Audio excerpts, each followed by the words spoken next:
gentlemen. This is the older half of the Fisher organization. I am Stephen's dad. I want to talk with you about several things, and I would like to have some answers with regard to the consent calendar. I'd like to know, with the consent calendar 5, why are we paying as much as $8,000 more for this Arzons Nobel? One was in Pasadena, the other is here in Lawndale, but it suggests that for paint we're going to pay $8,000 more. I would like to know about that. As to item 3 there, and part 3, I'd like to know about this $10,000 and if you could kind of report on that. With regard to item 2, I'd like to know, have a report from the city manager's office as to who these people are that they're giving allowances to in that card club. As to the SP4, I'd like to have a report from the engineer. I'm concerned about this lighting that we've been paying for all the time. And to begin with regard to the finance thing, I want to ask you them all, why are we paying for full-time people such as yourselves? We're paying a full-time salary, and you can't find your way here to do your jobs as full-time people.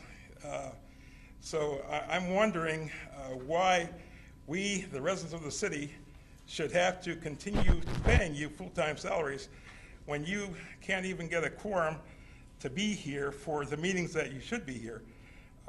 I personally think it's time for the residents of Inglewood to make a decision as to getting rid of full-time people and paying the part-time salaries that we're getting. Those are some of my comments to begin with, and I would thank you to answer those questions. Thank you. Any other public comment?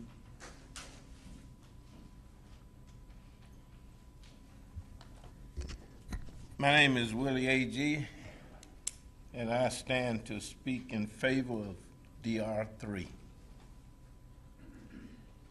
As chairman of Park and Recreation in the city of Inglewood, for many years I've strived to get a football field for the football players here in the city. Haven't been able so far. I think that all sports, football, baseball, soccer, basketball, all sports should be equally represented. Football is not represented here in this city. My motion, which was approved by the full commission, I would like to see a football field and a soccer field separate. I'd like to see a soccer field at Diamond 2 at Ed Vincent Park. Diamond 1 be set aside for a football field.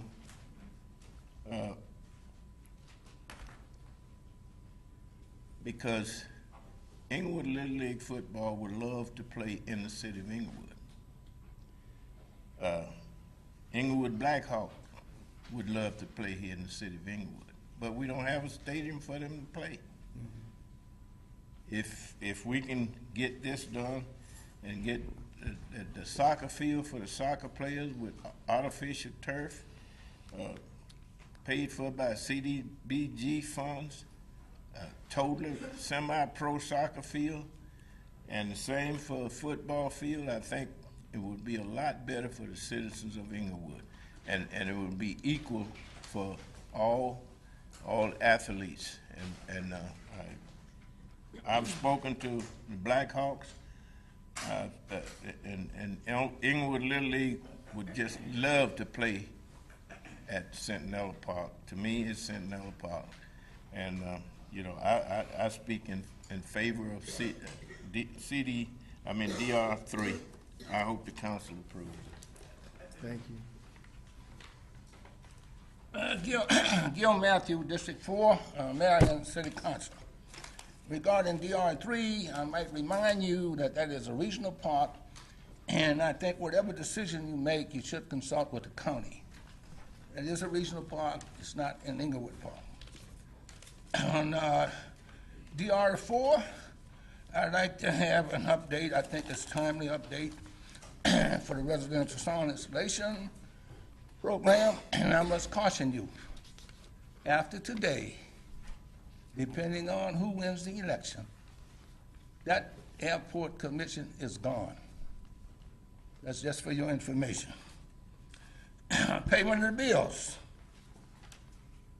Mr. Fields, have we paid the $16 million that was due on April 11 for recognized obligation payments?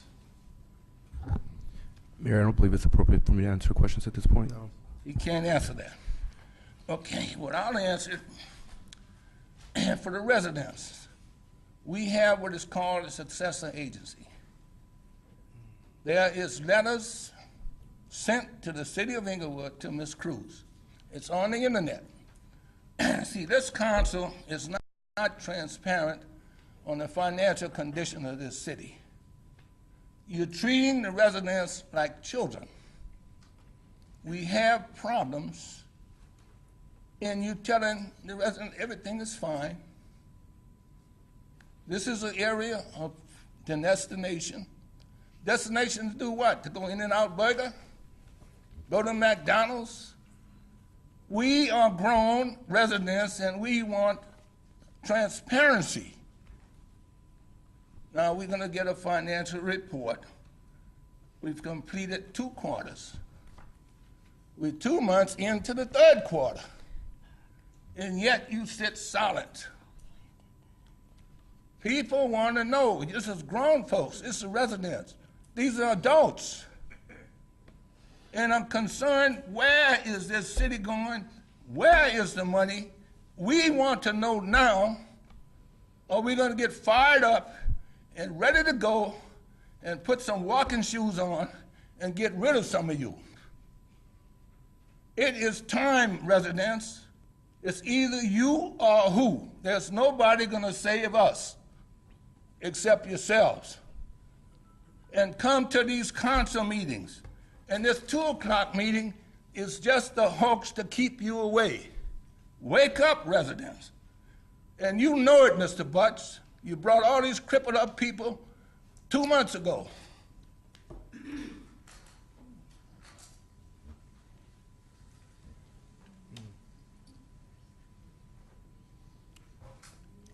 And you shouldn't refer to handicapped people as crippled, sir.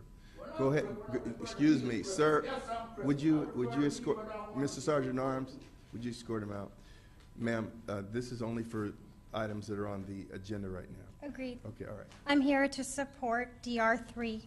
Thank you kindly for your service to our country. I would like to support it on behalf of a specific requirement that could be added to this initiative. We have some beautiful city assets that line our streets. Our street, we have a lot of streets, not wood. These are streets that we've built based on one type of asset. They're called trees. You can see the little emblem tree next to the city name, city street fir. There were some designs that happened back in the day, and part of this design for DR3 potentially involves trees. I would like to support the transportation or transplantation of these beautiful eucalyptus trees that still are available to us as an asset. They have not been thrown away yet, like our ficuses. So I would like to support DR3 with the caveat that we utilize current and existing assets of our beautiful city, which is the gateway to the world for the United States. And every citizen of this world should be here to tell you that these resources that we have paid for and we have cared for every week should be reutilized and put into a park, ideally within our same city, because we've paid for them as taxpayers and we've cared for them as public works and as parks and recs. If we cannot contain our own assets, I would suggest that government here look for an economically viable path, which is to sell our asset to other smart cities that see existing trees as infrastructural that you cannot replace. You cannot tear one down and build two more. You must understand, when you tear one down, it is gone. You cannot rebuild something that is gone. You cannot make new babies and bring your grandfather back. That is my analogy. Thank you, government, for listening. I am a business owner here in Inglewood, 3 generations. I intend to have a 4th here. Thank you. Thank you.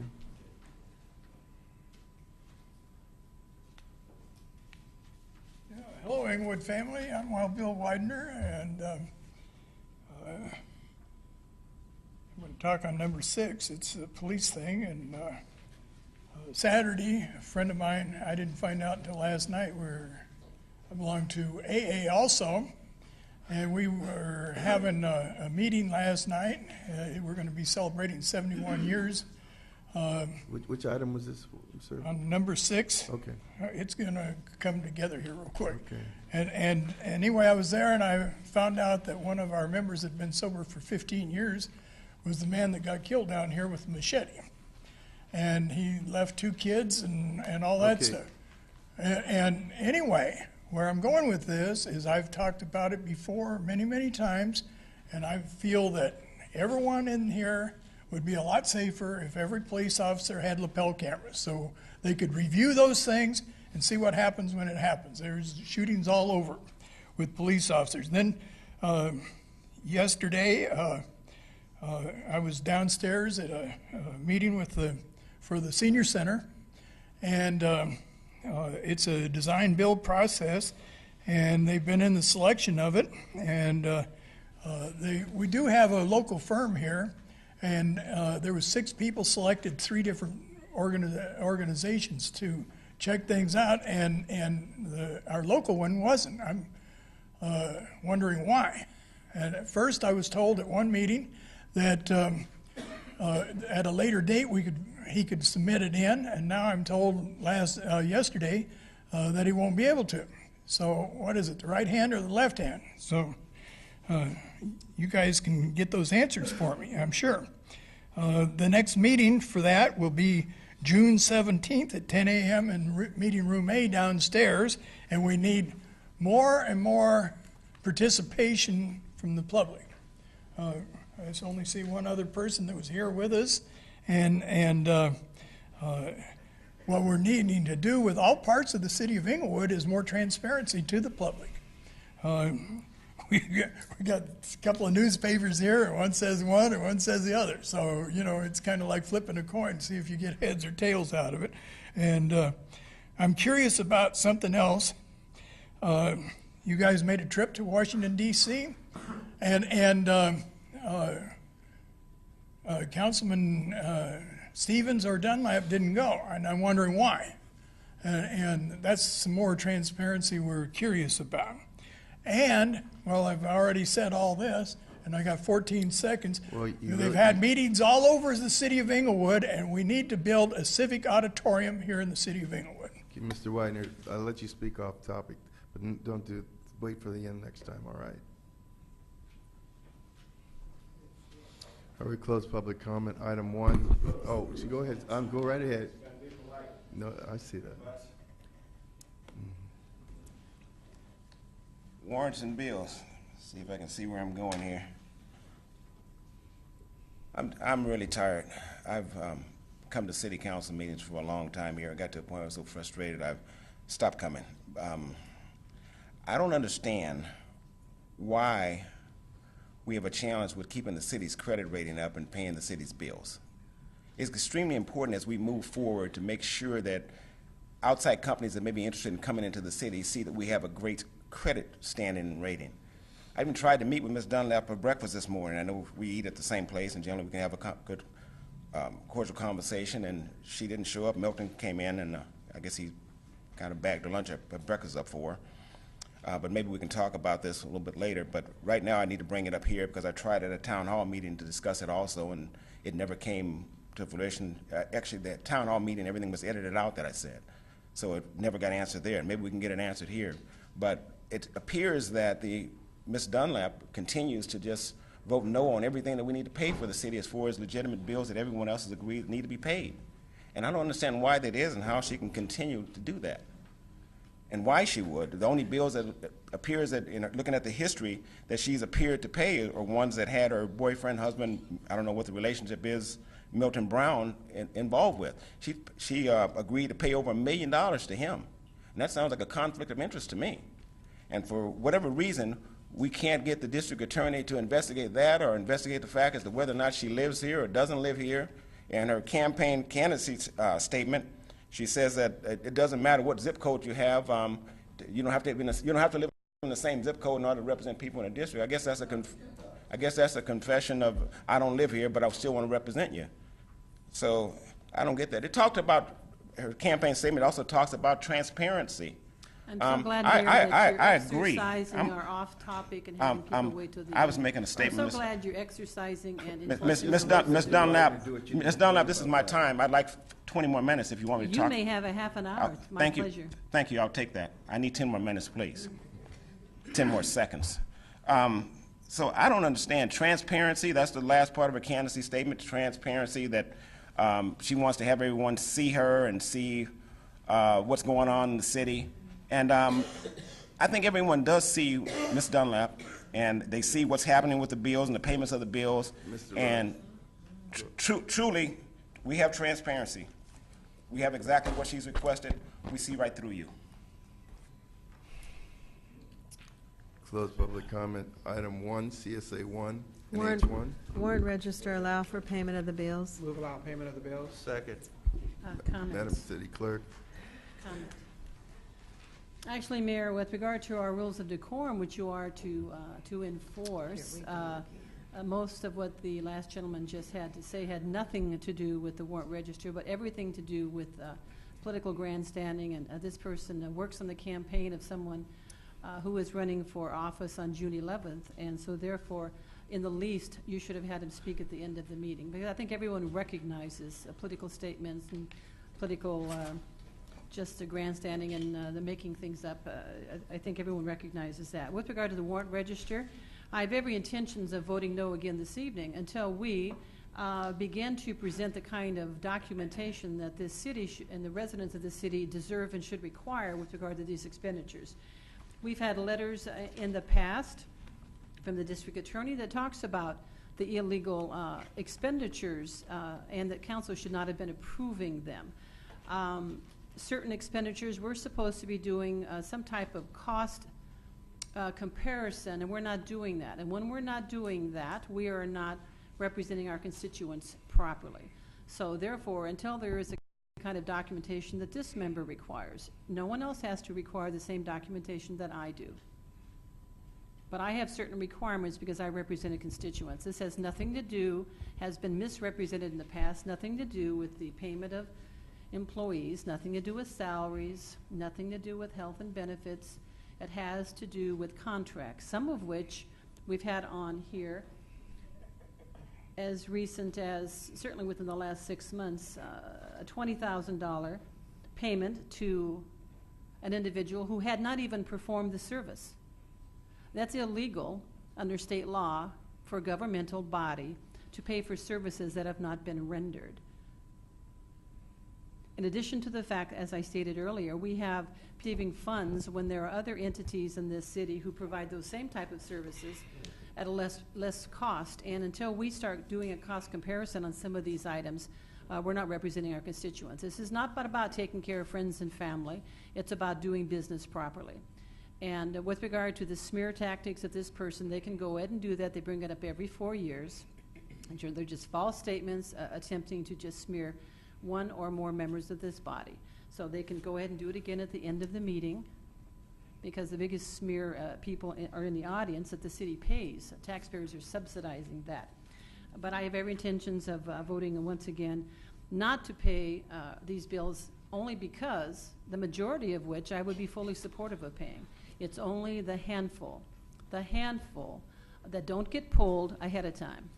And because of those handful of bills that don't get pulled ahead of time, that are not in the best interest of this city, that I choose to vote no, because they're not pulled. Remember, this is voted on, all of them at once. I don't know what it is this evening. What is the amount of the bills before us, Mr. Fields? You have the total. There's two sets for 2 weeks. No, the two together is what? Oh, let's see, 2,621,305 plus 1,299,288. So approximately 3.8 million. What is it, Mr. Falco? Are you adding it up? 3,000,009. Okay, $3.9 million, just for the public's information, $3.9 million.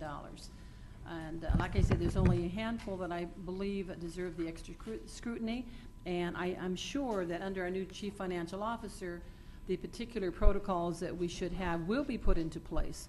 But our Chief Financial Officer is very preoccupied right now in trying to resolve the multi-million-dollar fiascos that are occurring in many of our departments that he's having to work on to fix, with regard to putting procedures into place for multi-millions of dollars that we've been losing in the past, and hopefully will get straightened out. But also, Mr. Fields, I'd like you to be working with him to make sure these procedures are put into place, because I've had conversations with him just recently, and we still need more process and procedure in our departments with regard to who's approving particular outlays of funds, who's approving contracts, and making sure that they're following our proper procedures through procurement. Thank you. Comment, Mayor? Mr. Stevens. Oh, it's me, Mayor. Okay. Yeah. Councilman Franklin. I just want to follow up with my colleagues' comments, because by not voting at all for any of the bills gives the wrong message that you're not taking care of the business of the city as a whole.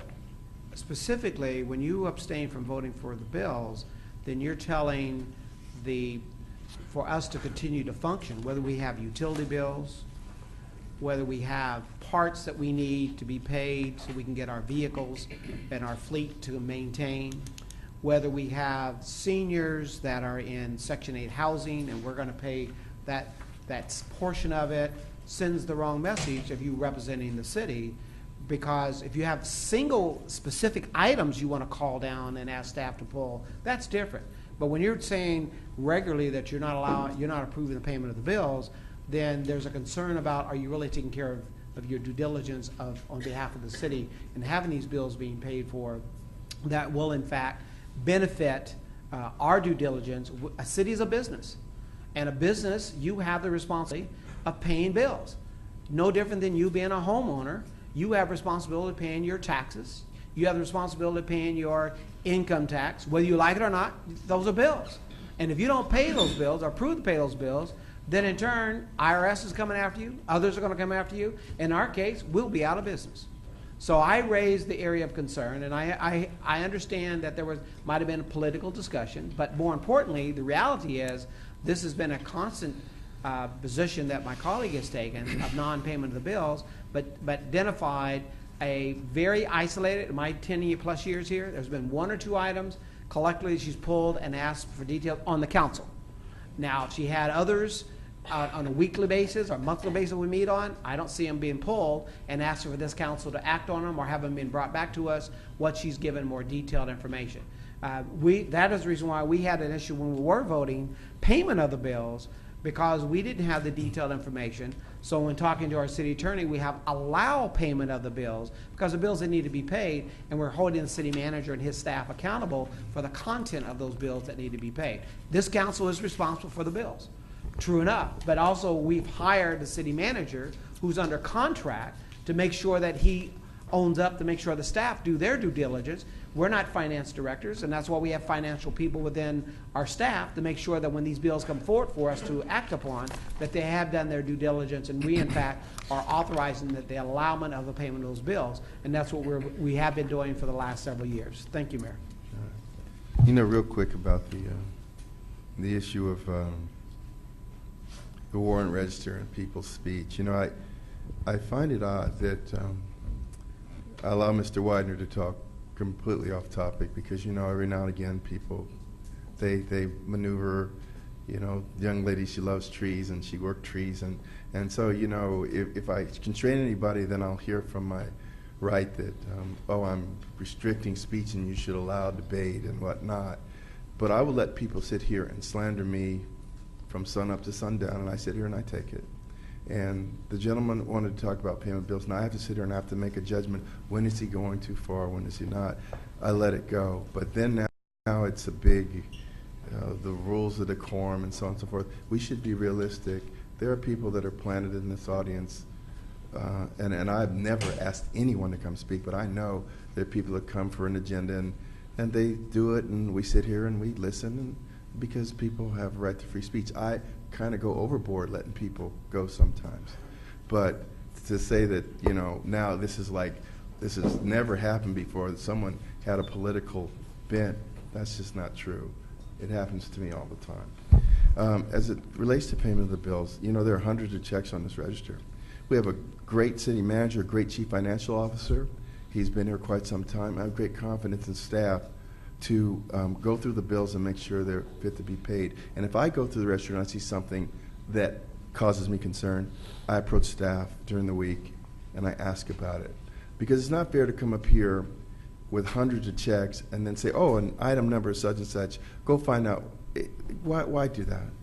If you have a question about it, ask somebody and get your answer, because it just takes up time in the meeting. You know there's going to be an answer. I've never seen an issue where we said, oh, that's a theft right here on the dais. Come on, we have to grow up, folks. If you have a question about the bills, if you care that much, you got a week. Look through the warrant register. Point out what you want to know and be done with it. But let's stop playing these games here. Let's just do the city's business. And then we'll have politics at the end, I guess. Madam City Clerk. Mayor. Comment, Mr. Mayor. Yes, sir. Thank you, sir. Mr. Fields, item number 53. Here we go. 535657.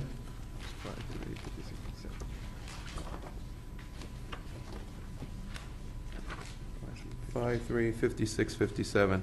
Interior demolition. It says it reads here 4/23/2013, lead-based paint and asbestos abatement and demolition. My concern is that it's from the Capital Improvement Fund. Is this not 104th Street for the demolition of the and lead-based paint, lead-based paint abatement on 104th Street? I'm sorry, can you tell me what page you're on so I can see? Oh, this would be page 3 of 6. Page 3 of 6. Page 3 of 6.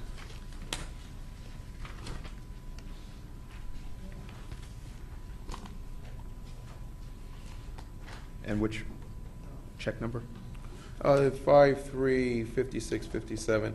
Interior Demolition Incorporated. That is.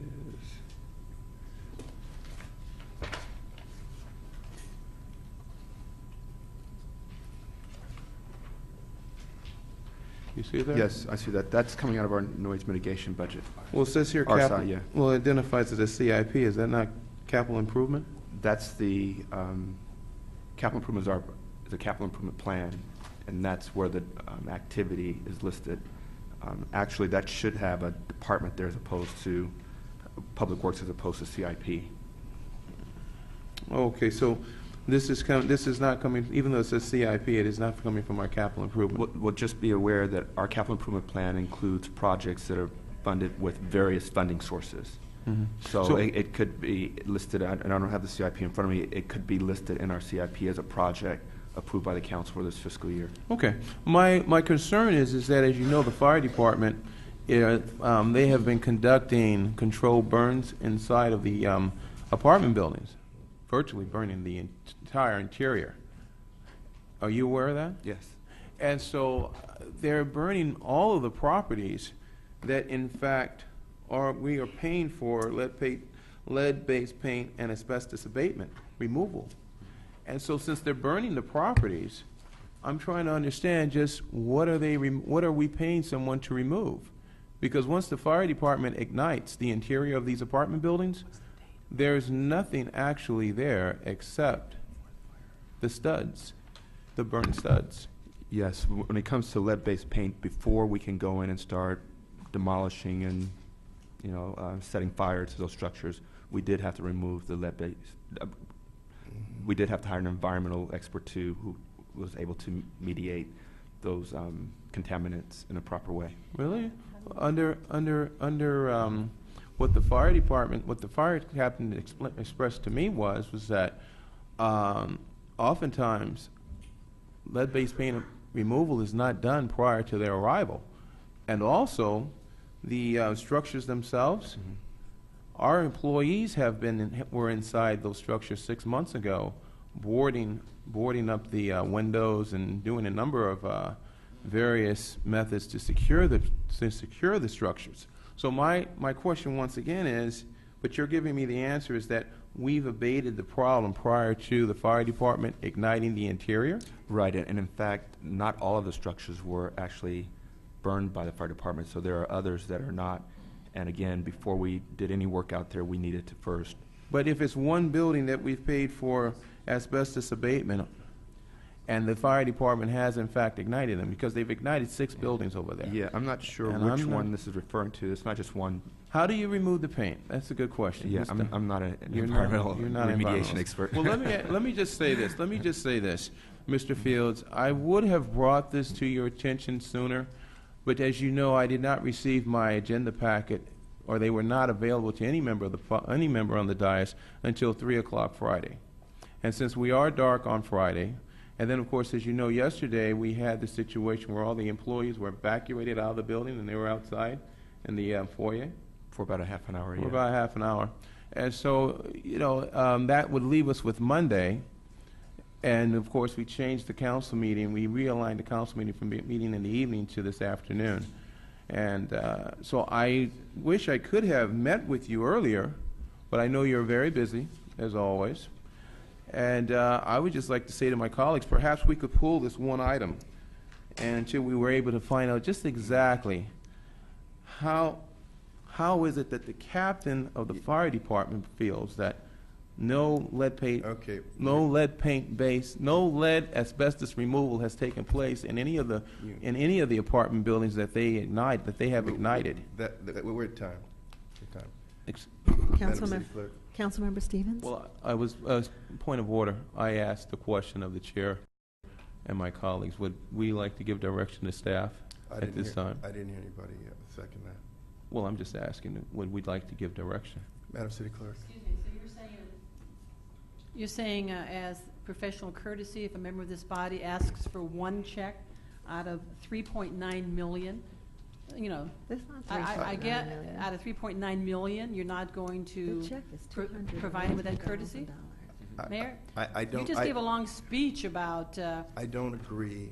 Madam City Clerk. I second his motion to have this one check pulled. I think that's a courtesy, Mayor, that you as the chair should extend to any member of this body. Madam City Clerk, call If the you roll wish- on the motion. Councilmember Stevens, We're calling on the motion? To have that one check pulled. payment of the bills, For your correct? review. Yeah. Okay. Excuse me? They want to make a motion. This is a motion to pull that check. And Okay. We're voting on that motion. Then I'm going to comment.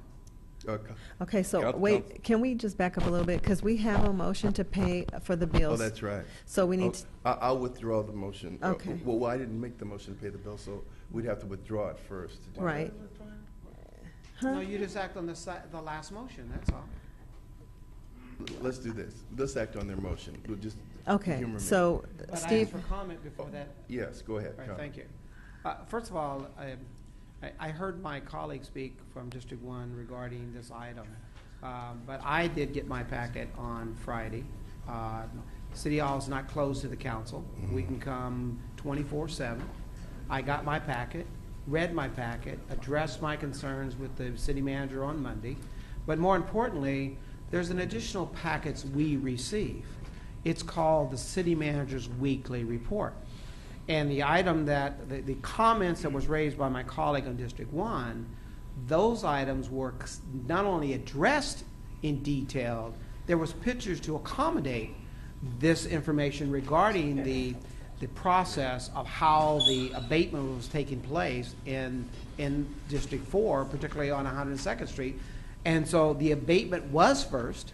Immediately following was the fire demo by the police, by the fire department, and then thirdly is the demolition crew coming after that. And he's also gave us a report as early as this week, identifying that, and by the way, several buildings, two to be structured to be exact, that were not allowed to be burned yet because there was abatement that has not been removed. And so therefore, once that is completed, and he gave us a date as to the estimated time that that would be done, then they would continue with the burn, the burns by the fire department to make sure that it was in fact safe, and then we're moving forward. And I've been there several times to that location, and I've met with several of actually there's one person, but there's several individuals that actually oversee the burn training process, because there was concerns regarding the smoke when you light those buildings and how the smoke may have impacted the quality of life of the residents in the surrounding area, and they've been addressed. So this item here, as you've already indicated, it's clearly identified for the, not clearly, it is identified as you indicated, it's not the CIP, but incorporated in the CIP is RSI, which is residential sound insulation. That's what the funding has been appropriated for. That's what the city manager said it was, and the staff has gave concurrence of that, and I'm ready to move forward on it. Thank you. Thank you, Mayor. I have a comment. The reason that I was going to move on, I didn't even want to have to say this, because I knew what the councilman was saying was entirely wrong. I've gone to the controlled burns, and I asked that specific question. Some of these properties have asbestos in them, and if you burn them, then you're going to release those contaminants into the air. And they says, no, we can only do properties that have identified lead-based paint or asbestos. They have to be decontaminated first. There has to be removal, and then we burn them. So the reason I wasn't going to pull the check, because I know I was at a burn, I had the suits on, I went inside the burning structures to see what they do. So I know that not to be true, so I wouldn't vote for such a motion, pull the check, because it's fruitless. Madam City Clerk. Excuse me, I'd like to comment. Councilman Dunlap. Yes, actually, Mayor, I stand by my remarks. It's a professional courtesy. Regardless of what all of you know, or regardless of when anybody got any agenda, that's not my point.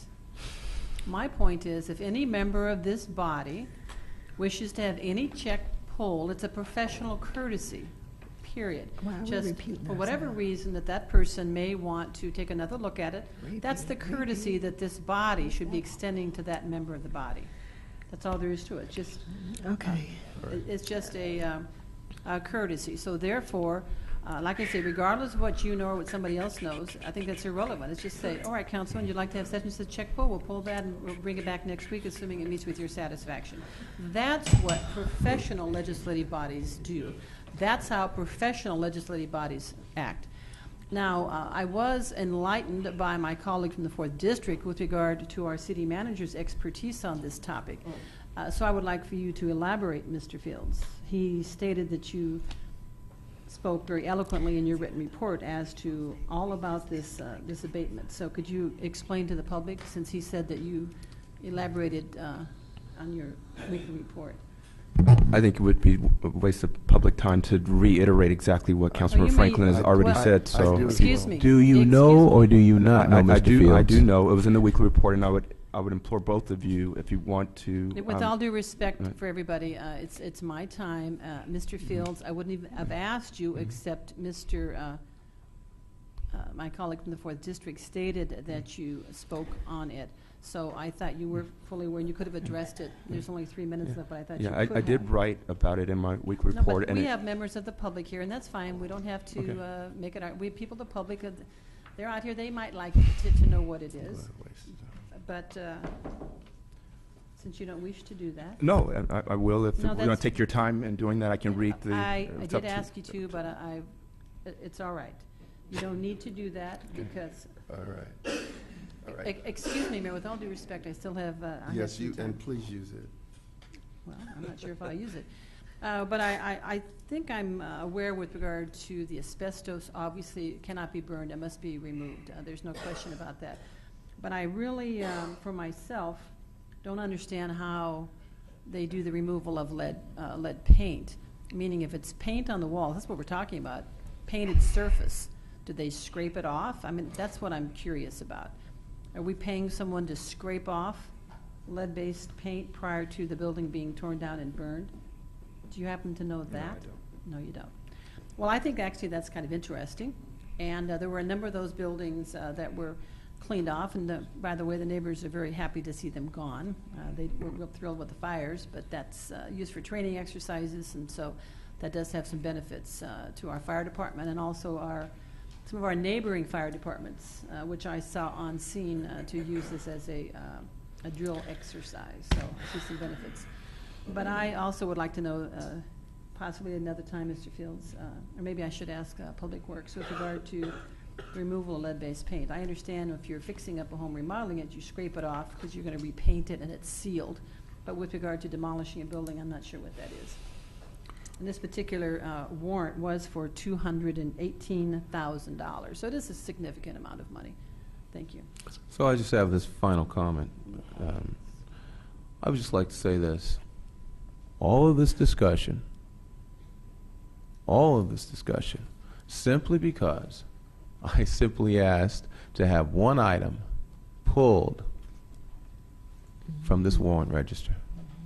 Because if that item was pulled, then politically it would appear that Councilman Stevens was gaining something that he asked for. So instead what we do, what our chair does, what the person from District 4 does, is they attempt to distort and move forward with, well, you know, how do they remove the lead-based paint? How do you remove paint from a wall? Do they come in with thinners? Do they come in with paint remover? How do they do that? How do they do that? It's a simple question, which could have been answered off this dais. Was not necessary for us to go through all this. Simply, unless, of course, my colleagues actually had a concern or a question. That is all. That's all that it would require. It's simply just that. Remove the item. If anyone had a question, they would ask the question. We move on. So I just wanted to bring that to everyone's attention with Okay. 3 minutes and 49 seconds remaining. Madam City Clerk. Okay, so- Vote on the motion to pull the check. Okay, and I have Councilmember Stevens. This is for the motion to remove the item, correct? Pull the check. To pull the check. That's correct. Okay. Aye. Dunlap. Aye. Morales. No. Franklin. No. Mayor Buds. No. Okay, so payment of the Payment bills. of the bills. Can I have Franklin and Morales. Councilmember Stevens. For payment of the bills? Payment of the bills. No. correct. Dunlap. No. Morales. Aye. Franklin. Aye. Mayor Buds. Aye, and you sandblast paint. Item PH1. That one's canceled. Okay. Consent calendar items 2 through 9. Move approval? Second. Madam City Clerk. Councilmember Stevens. Excuse me, I'd like to pull items 3, 6, and 7, please. Madam City Clerk. Councilmember Stevens. Aye. Dunlap. Aye. Morales. Aye. Franklin. Aye. Mayor Buds. Aye. Item number 3. Item 3. Staff report recommending approval of the appropriations and expenditures of air quality management district funds for eligible vehicle expenses for various city departments. Move items 1, 2, and 3. Second. Mr. Sparzo, welcome.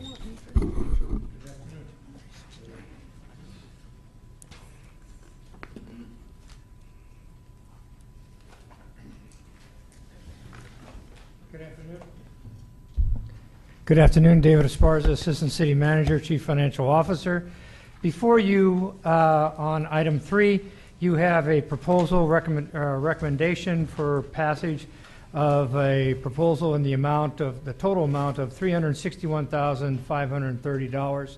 This is for the purchase of vehicles, low-emission air quality vehicles for the police department, for a food truck for parks and recreation, and $10,000 to serve as a matching funds for an electric vehicle demonstration project. Let me talk about the police vehicles first. This proposal requests $317,630 to purchase 9 vehicles for the police department. These will be low-emission vehicles that will be used with the investigation division within the department and will not be used for patrol type functions. They are to replace a number of vehicles that have high mileage, high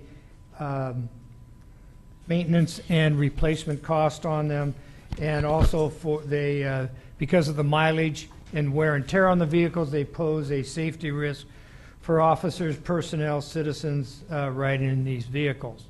The Parks and Recreation request is to purchase a food delivery truck for its seniors nutritional program. Currently, the program delivers meals to 300 meals daily to 4 senior centers, and then also 300 home-specific meals delivered daily to seniors who are homebound. And so that's they're asking for a truck to do that. The request is for a low emissions vehicle to assist in cleaning the air. There was a question I think that came up, well, what about the food box? The food box that will be placed upon this truck is actually going to be provided through grant funds from the county, so that purchase will be separate from the actual purchase of the vehicle. So we're purchasing a truck and its frame, and then the food box that will be able to serve and keep foods hot and cold will be purchased through grants from the Los Angeles County. Finally, the Economic and Community Development Department requests $10,000 to serve as a matching funds for electric vehicle demonstration project. This would be managed by the South Bay City's Council of Governments and the Social Justice Learning Institute and the city. If there's any other questions, I can answer those, or the departments will be available to answer them. Any questions? Yes. Councilman Dunlap? When we were being allotted these funds, how was it determined as to the needs of the various departments? Did administration send out a survey? Because the bulk of the money is going to the police department. 318,000, of course, the food service truck, which is 1 vehicle. But how was it determined as to the dissemination of these funds and requests? Yes, Councilmember Dunlap, your question is a very good one. It's one that I asked as well when I saw these requests come before me, is were other departments given the opportunity to put a bid in for them? And the answer is no. But what I did do is, because these projects had great merit, I thought that they were a prudent expenditure for these funds this fiscal year, but I have directed staff to next year, as part of our budget process, to send out a survey to all departments, allow them to bid on this. What is not being said here is that these purchasing these vehicles will allow us to move some of the patrol vehicles that investigators are using into our patrol, and will allow us to increase our vehicles that are within a certain mileage and depreciation, to make them available for police officers. So it's killing 2 birds with 1 stone as far as I'm concerned. And I also believe, without going into more detail, that the other 2 requests are also warranted and a very prudent expenditure for us at this time. Well, thank you. I appreciate that report, Mr. Fields. So then we can assume then that these vehicles are going to remain here. I mean, they're not going to be take-home vehicles for the police officers? No, these would be assigned to the detective bureau within the police department, and so, you know, that, to my knowledge, they're not take-home vehicles. Well, it's somewhat critical because the expense of maintaining the vehicles in the police department and the high mileage. Like, people ask me, well, how could there be such high mileage on these vehicles when the city of Inglewood is only 9 square miles? Granted, we know people are on patrol, but still. It's just a huge amount of miles being placed on our vehicles. So if we are purchasing these vehicles, and I wanted a definitive answer that these are going to be here in the city for use of personnel here at the city. You do mention here certainly court appearances, which could be outside of our city limits, transporting citizens when needed, whatever that might be, but certainly kind of local day-to-day activities and not for take-home. Because that's what puts all the miles in these vehicles. Right. Police officers that live in Santa Clarita, Dana Point, you know, driving them at city expense. And since we are attempting to rein in some of our excess spending, I just wanted to confirm that that would not be the case. Yeah. I would not have a comment on that. I mean, that wasn't part of the information that was given. So you're not, you can't speak definitively on that. That's fine if you don't know the answer. All right. Well, I'm hoping that this body will make the decision that these vehicles, which we apparently are very much in need of, and this is a good source for the purchase of these vehicles, that we make the best use of them, and that is to keep them within the city limits as much as possible, except for those things like court appearances and so forth, because the wear and tear on our vehicles and our motorcycles and so forth comes from people taking them home. So thank you very much. Any other comment? Well, just briefly, actually, the majority of mileage that goes on the police fleet is the patrol fleet. Those cars are in motion. They're supposed to be used 24 hours a day on both shifts, and so actually the mileage comes from patrolling our streets because those cars are supposed to be in motion most of the time. There are certain assignments, homicide investigators, certain narcotics people, canine officers who have to transport their canines in their cars to and from their homes, and those are done by operational necessity. And so the reality is that the majority of mileage does not come from take-home vehicles. It comes on the patrol fleet, and that's why every chance you get to swap out patrol vehicles, you take it, because those are the higher mileage cars.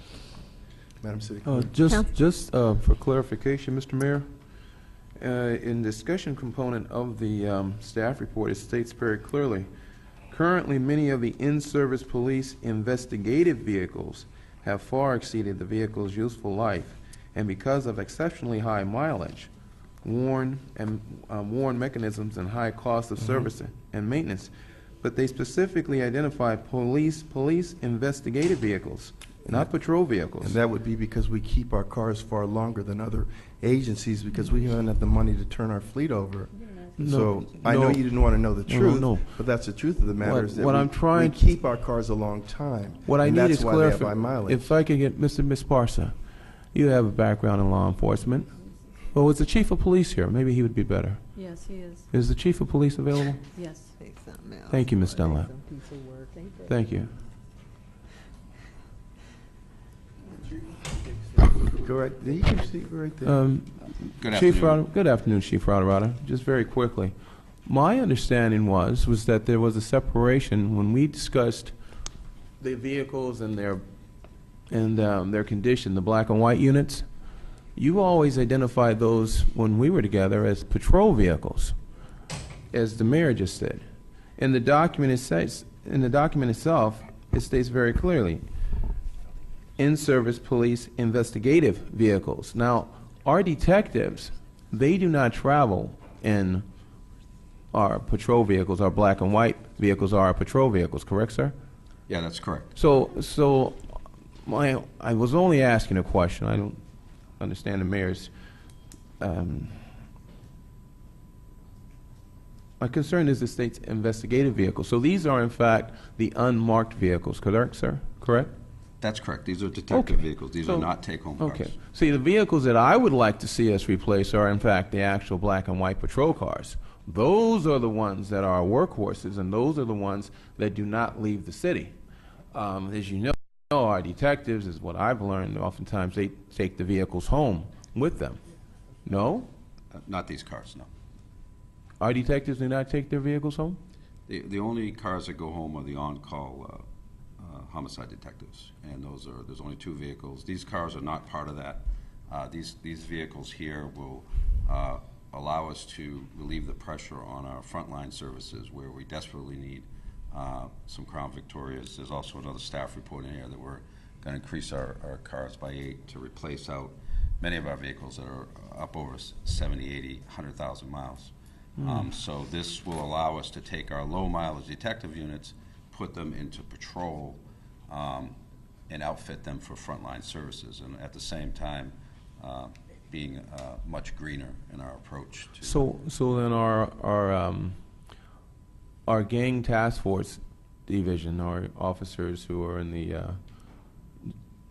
polo shirts with the police on the back, those are the individuals. Those cars would be replaced by the in-service detective vehicle, correct? No, the in-service detective vehicles that these green vehicles or alternative fuel vehicles will be outfitted for frontline patrol services, black and whites. So then whom is going to inherit those vehicles currently that are not on the front line that I was sworn you just made reference to those? You made reference to vehicles that are not on the front line that would then be moved into our regular in-service division, which I assume would be the gang task force, the Crown Victorias, as we call them. They would replace those vehicles, right? They have their vehicles. These vehicles, some of these vehicles are being phased out because they're high mileage, over 100,000 miles. So it's these AQMD vehicles, so the funds utilized to purchase these vehicles. Those vehicles that are being replaced, some of those will be put into patrol for frontline services. Although it's just a straight across swap into patrol. The high mileage vehicles will be processed out through the Public Works. Okay, so then do I have a misunderstanding? I must have misunderstood what you just said. Then, so you're stating for the public and myself that these vehicles here are going to be totally farmed out. I understood that part. They're going to be totally removed from our fleet. What is going in place of them on the front line are these vehicles here. When you say these vehicles, you refer to The vehicles that are alternative fuel mentioned in the vehicles? staff report. Yeah, those are going to the Detective Bureau. The Detective Bureau. Then the cars, some of those cars at over 100,000 miles, we will phase those cars out. There are several, 8 or 9 vehicles that are going to be put into the patrol services.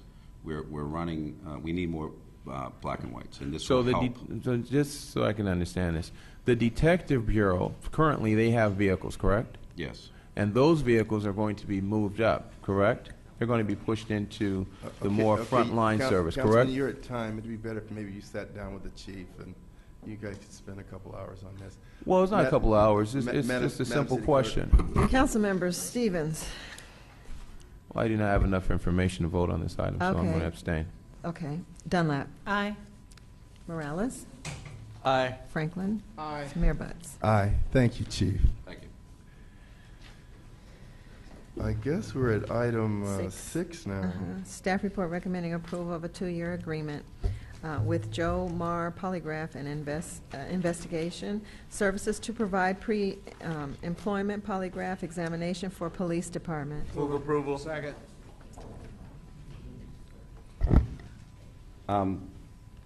This is an agreement with a polygrapher, Mr. Joe Dilia, is someone who we have used for police services to conduct polygraph exams of new hiring of police officers or any police-related employee, whether it be in dispatch or communications, records and custody and so forth. So there's different levels of the process that they must go through. Mr. Dilia has been with us for many years and is very reputable. And because of our long-standing relationship with him, he also provides a very reasonable rate for this type of service.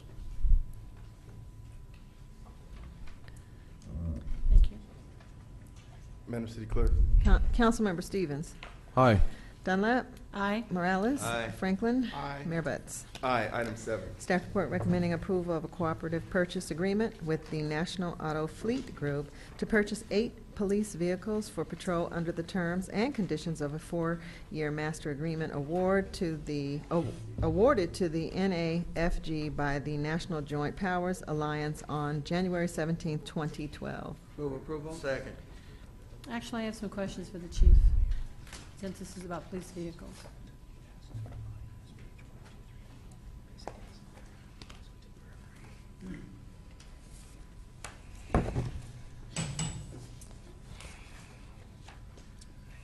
Chief, I have some questions. This is another $260,000 for more vehicles. I would like, for the police department, I know we do have a dire need, so, and I certainly like having new vehicles. They also make us look good as a city, to have nice shiny black and whites driving around. But I'd like to know, with regard to installation of vehicle cameras, I'd like to know about this equipment, if these cars are going to be equipped with those. And then I also want to go back to the question with regard to take-home vehicles, because the impression was given here, there's only a handful of take-home vehicles. I'd like some clarification, because anyone who comes in off of La Brea into City Hall will see every single parking space that's along from La Brea to City Hall, and I mean, there's just, you know, the Crown Victorias. So I would like the best estimate that you would have of take-home vehicles on a fairly regular basis. I don't think it's 2 or 5 or 10. I think it's quite a bit more than that. So if you could give us an estimate of that, I would appreciate it. And then also respond with regard to equipping our black and whites with cameras and so forth. I think there was a gentleman earlier that spoke about it. I'd like to talk about the cameras because a few years ago, 5 years ago, 10 years ago, a lot of the agencies throughout the United States, including Inglewood PD, we had video in-car cameras. Limited, wasn't it? We had a limited number. Yeah, we did. 2 or 3, if I recall. Yeah, and we purchased a lot more, but we had many issues with them in terms of the technology, and they weren't working properly. One of the things I am looking at, though, is body cameras, video cameras now for the entire police department. That's something I'm working on. So they're much cheaper, much more reliable, and I do believe that they're a good tool today in this world that we live in. That being said, as it stands right now, we have no vehicles with cameras in them. Additionally... So we have no vehicles with cameras today? Correct. Currently operating? Correct. Do we have any plan for that? Because I think we're going backwards. I appreciate that you're looking into the lapel cameras that you referenced. That's excellent. That's all about the public interest being served. The lapel would replace the in-car camera. But right now you say we don't have any in-car cameras. That's correct. They're all no longer functioning.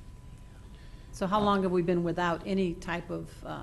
I think the last one stopped working maybe about 3-4 months ago.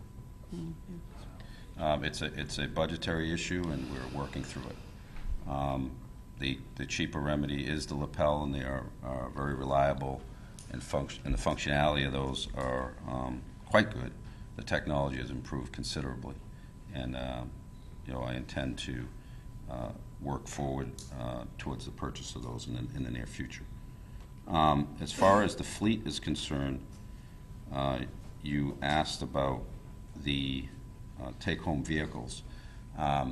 Specifically, certainly command staff has take-home cars. Just like a rough number. It doesn't have to be accurate, just a rough estimate of how many. Is it 10, 20, 40, 50? Just I would roughly. say approximately 30 vehicles. Mm-hmm. Actually, it's less than that. It's about 20, 18 to 20. 20. Take-home vehicles? Correct. Thank you. All right. Thank you, Chief. Madam City Clerk. Excuse me. Oh, please, continue on. Please, take your time.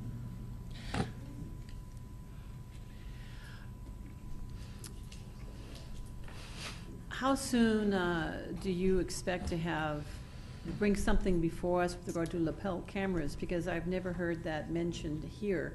at one of our meetings. Well, it's part of a strategic plan that we're moving forward with.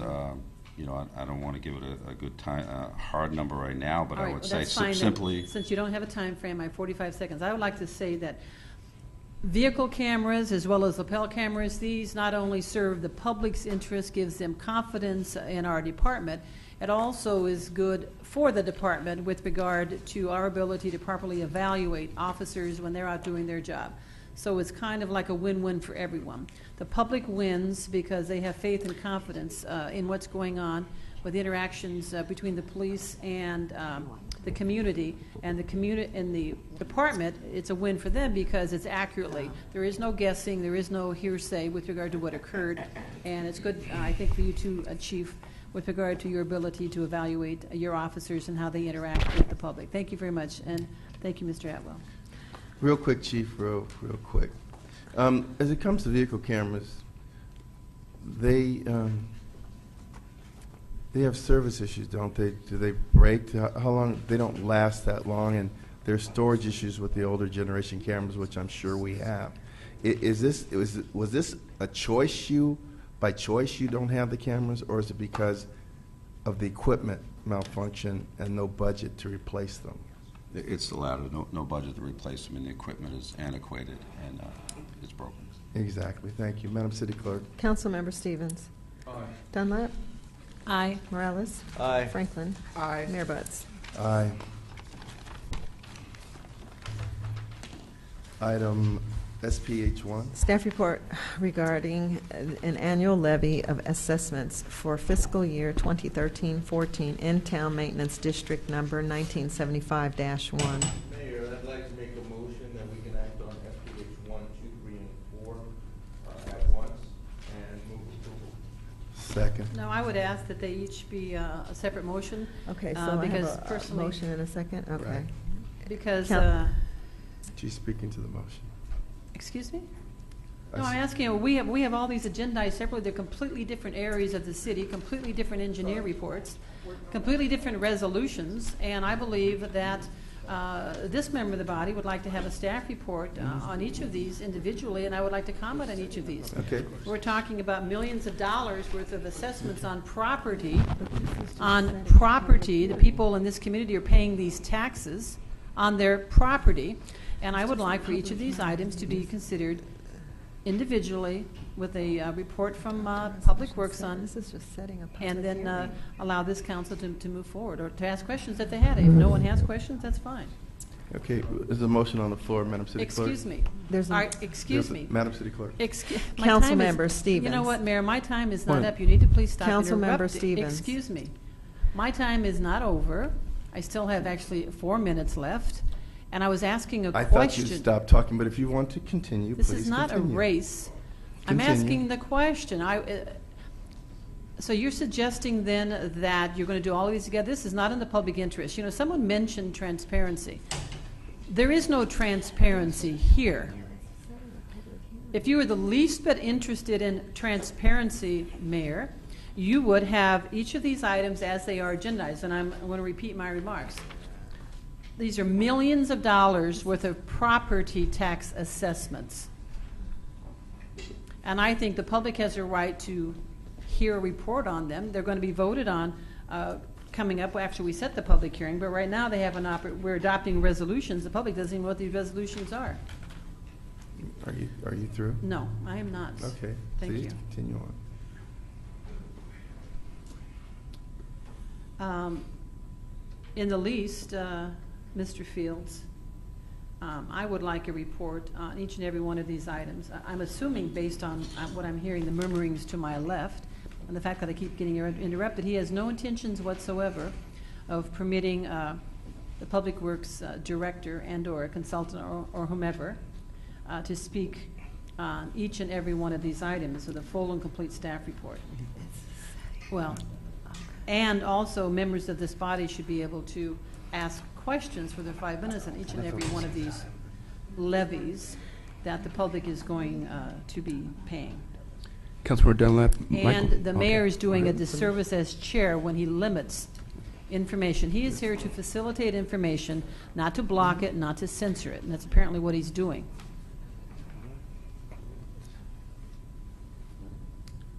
Are you done, Councilman Dunn? Yes. Councilman Morales. Thank you. And first, I'd like to clarify that this is merely setting a public hearing for June 25th. No, you're adopting a the resolution. Please don't interrupt. The staff's, No one interrupt. He's giving misinformation. you know, Please don't interrupt, Councilwoman.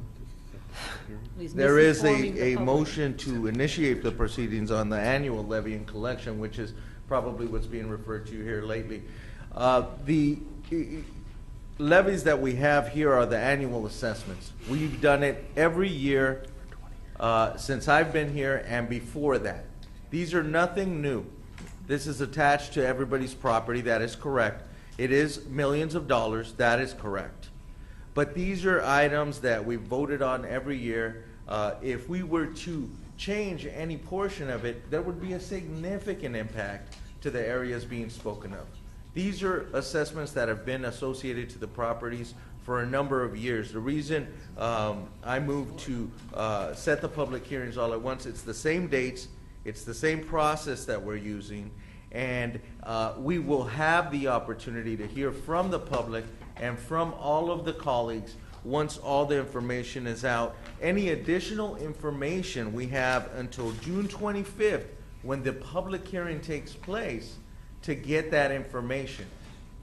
That's why we're setting the public hearing today. We're announcing that it's June 25th, and we're announcing that the initiation of the proceedings for the annual levy and collection will begin for the city manager. There is no lack of transparency here. Every year we do the exact same process.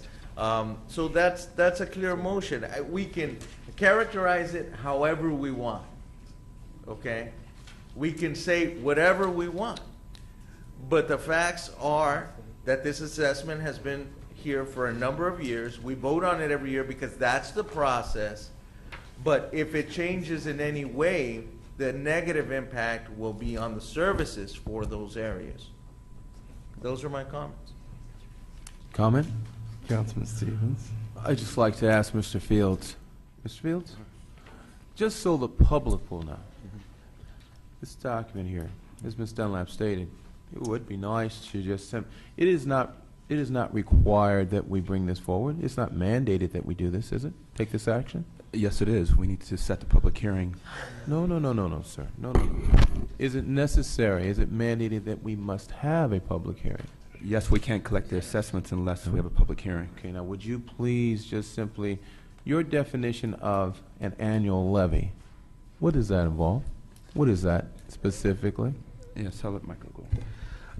Councilman, Just so the public will know. Absolutely. Since 1992, the city has implemented the same levy going all the way back, in some cases, to 1975. Annually, what is required is the city... Hold that thought. Prior to 1975, did this levy exist? The in-town maintenance district prior to 1975 did not exist.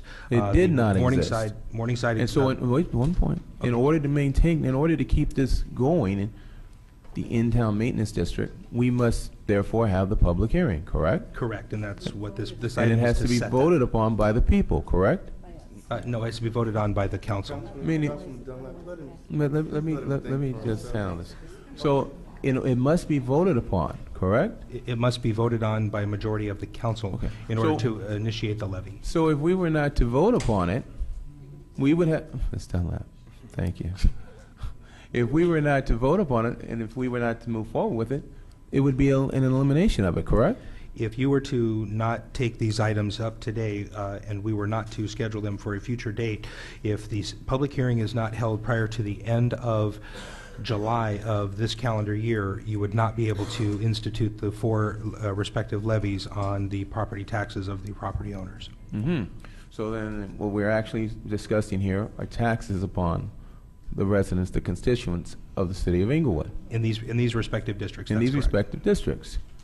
And that's my point, is that it seems as though my colleagues are not interested in what the public, the residents of this city, in reference to them having the information and knowing what's going on and how they're impacted. Because make no mistake about it, you're paying the bill here.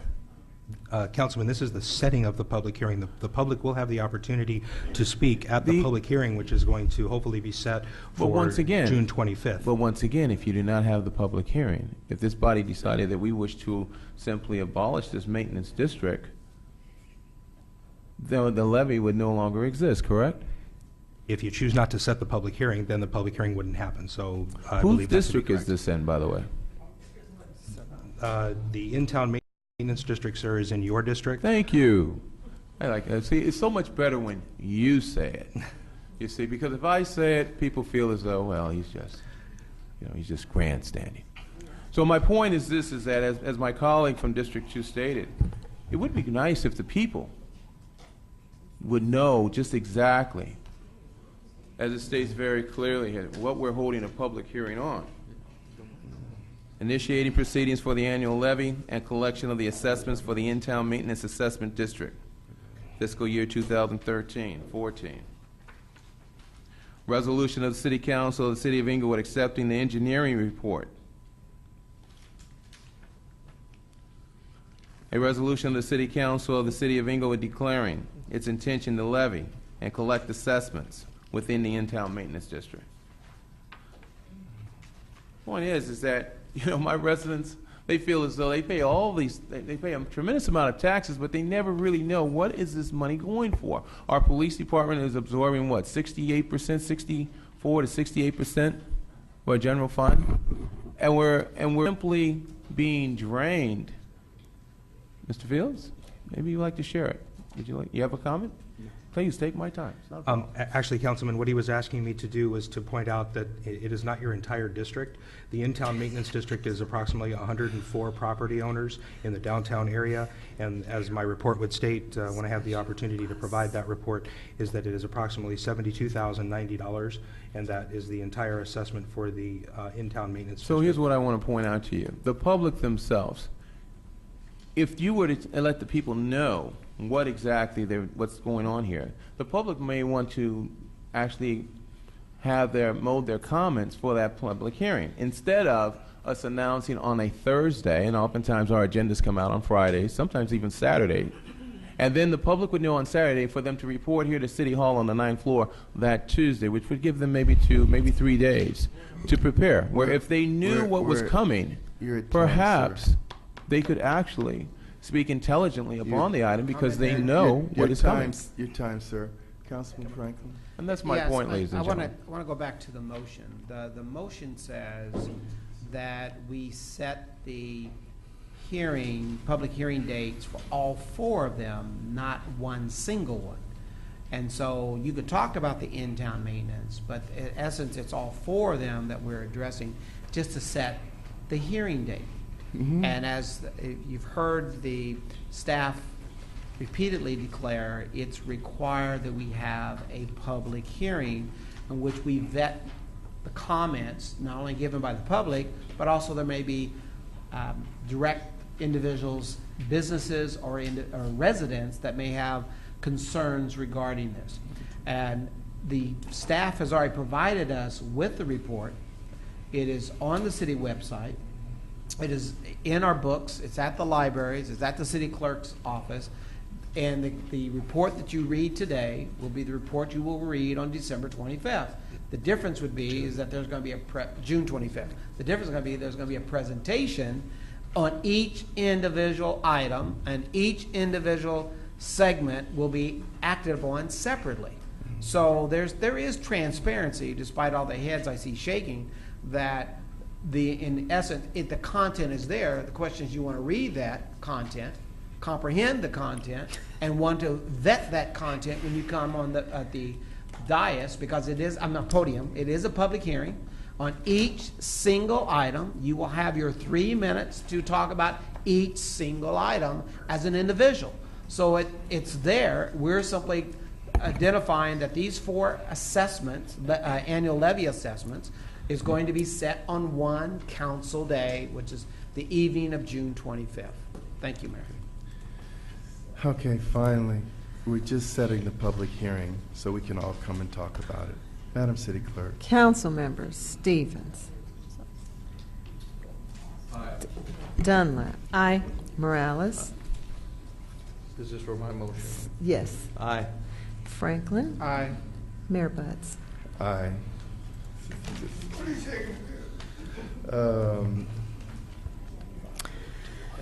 SPH5. Staff report requesting that a public hearing be set to consider adoption of the zoning code amendment to establish farmer market regulations. We're setting the public hearing for June 18th, 2013 at 2 p.m. DR1. Staff report providing a status update on the priority community development and housing needs for the 2013-14 annual action plan grant program. Move approval or line? It's just, Excuse me. This is the. We're going to have a the status update.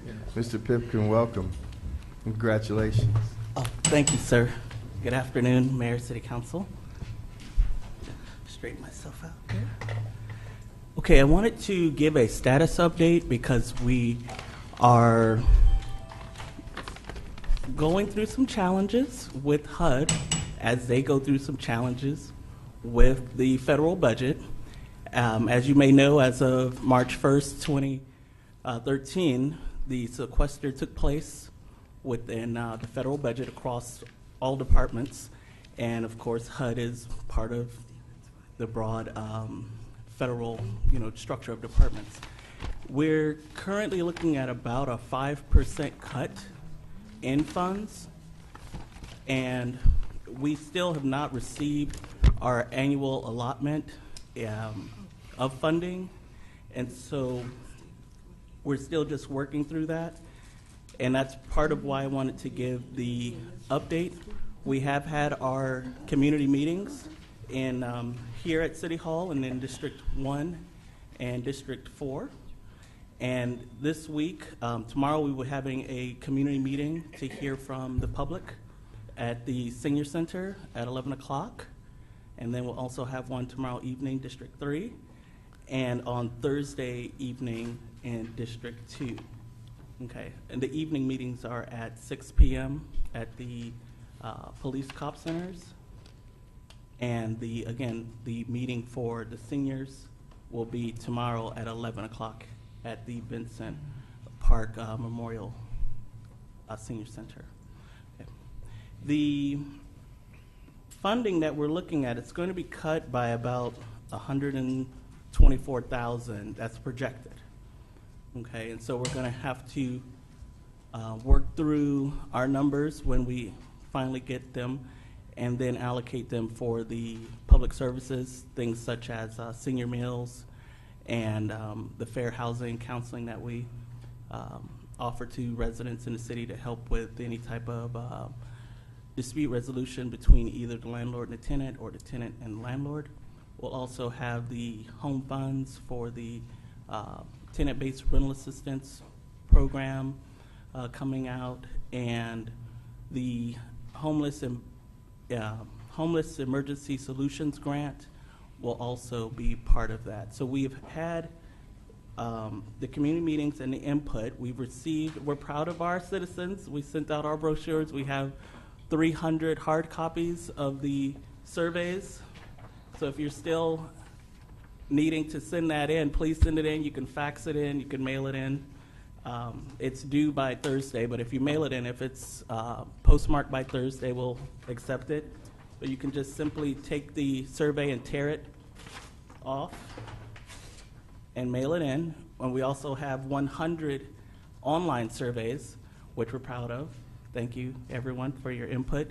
And we're going to be incorporating that into the report that we're going to be preparing for you all we're estimating right now June 25th, and we'll have a public hearing where everyone can give their input on the decisions that would be made. So right now you can also give some input that you would like us to incorporate into the report, and as soon as we have those numbers, I'll be alerting the city manager, and we'll begin preparing the report from there. Thank you for your time. Thank you. DR2. Staff report recommending adopt. She had a question. Councilwoman Dunlap. Yes, with regard to the meeting schedule, it just seems unusual, and I've referenced this in the past, that the district with the least the smallest number of CDBG eligible households has the most meetings. Meaning, I think District 2, 3, and 4 each have one, I believe. If I don't have the schedule in front of me, I think we each have one. And District 1, which has the least number of CDBG community development block grant eligible families, has 3 meetings. I just want to place that on the record. So hopefully, maybe you would consider having maybe 2 in each district in the least. That would be my comment. Thank you. Okay, thank you. DR2.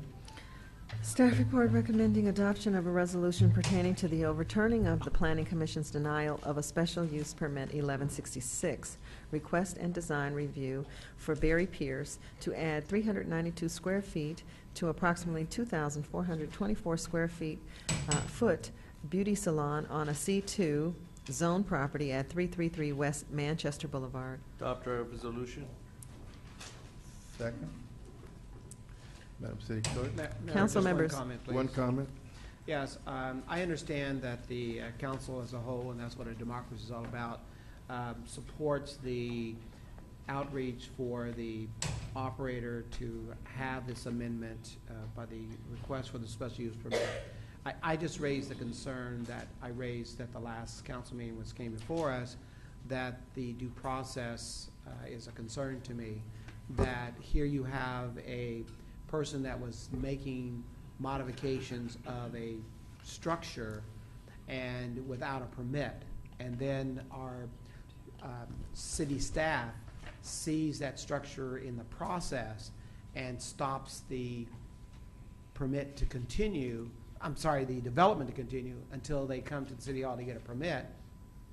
And this person gets the pleasure of not only coming before us and gets the opportunity of getting the special use permit, but had the audacity to say that even though I was stopped by the city staff, I went ahead and completed the structure anyway. And so I have a concern that we're sending the wrong message, and I called it in that meeting Weekend Warriors, where people are coming in when City Hall's closed Friday, Saturday, Sunday, and they're doing structural work that needs required permits, and then we catch them, and then they finally say, okay, well, now I'm just going to come. Now I got caught. The penalty is I pay a fine. But in essence, to me, it's sending the wrong message. And so I just want to echo my concerns on this dais again today. Thank you, Mayor. Councilmember I Stevens. have a comment. Councilman Dunlap. Yes, Ms. Tatum. It was my understanding, if I recollect, that I know my comments were that I did not believe that they needed to apply for a special use permit since they were grandfathered in, and this was not an expansion of the actual business. It was merely a storage. And also one of the reasons that I saw why it was denied was based on certain design standards, and I felt personally that I didn't see the reason for having them comply with design standards when it was merely a storage building at the rear of their property that could not be seen by the street, from the street. So I don't see that here. And once again, I'm not even aware that they should have had to apply for a special use permit. So that was part of the discussion. I don't see that here in the staff report, because now we're talking about giving them a special use permit. And my understanding of the case brought before us was they didn't even need a special use permit because they were not expanding their business, and they were grandfathered in, and they did not require a special use permit as the business has been operating for a substantial period of time. But I don't see these things addressed. I don't see, unless I overlooked it, please point it out if I just overlooked it. I don't see where it's addressed about it was turned down because of the proximity to another business, which would not apply because they were grandfathered. I don't see anything here with regard to the design criteria. I don't see that here, that they didn't meet the design criteria, and it was brought up that it could not be seen from the street. Like I said, please, if I just have not seen it in the report, you can point it out to me. And also, I didn't even believe that they needed a special use permit, so I'm a little bit, I don't know why this has come before us exactly like it is this evening. It's coming back because the item came to Planning Commission initially for an SUP to expand an existing beauty salon. It did indeed need an SUP, and the reason is because by the definition of a beauty salon, it's the entire operation. So an SUP is required anytime any portion of the building is being expanded. Okay, let's So that was stop the for just a basis for moment. that. Once again, expand the current operation. The way it was represented to us, there was no expansion of the existing operation. The way it was expressed to us was that this is a secure storage area. Actually, I'm not even aware you could access it from the beauty shop. I was kind of under the impression it was a separate and distinct storage. Is that not the case? Let me clarify, because the way the code is written. Well, right now, just tell me is what they're building a part of their current building? It is a or part is it a separate building? You have to go outside to go to it, or is it just contiguous? It's contiguous to the existing building, and that's the basis for it requiring the SUP. So the code does indeed require an SUP for any expansion of the building itself. Because unless we have a floor plan and know the operation, because once that building is built, for all we know, they could discontinue the use of the storage and they could use it for beauty salon operations. Well, actually, they can now. I mean, I believe they can do that with the action that's before us, and that was not. Yeah, if you're granting them an SUP, and I believe that No, they would there was no SUP. No. The reason it was legal Excuse me, it says here that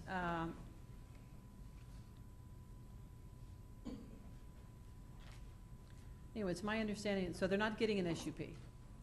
What are we granting? I know we're officially overturning their denial, but what are we officially granting to them this evening? What the action before the city council is to adopt two resolutions. One, the first of that resolution is overturning the planning commission's denial, which would effectively be approving an SUP. Okay, well, that concerns me.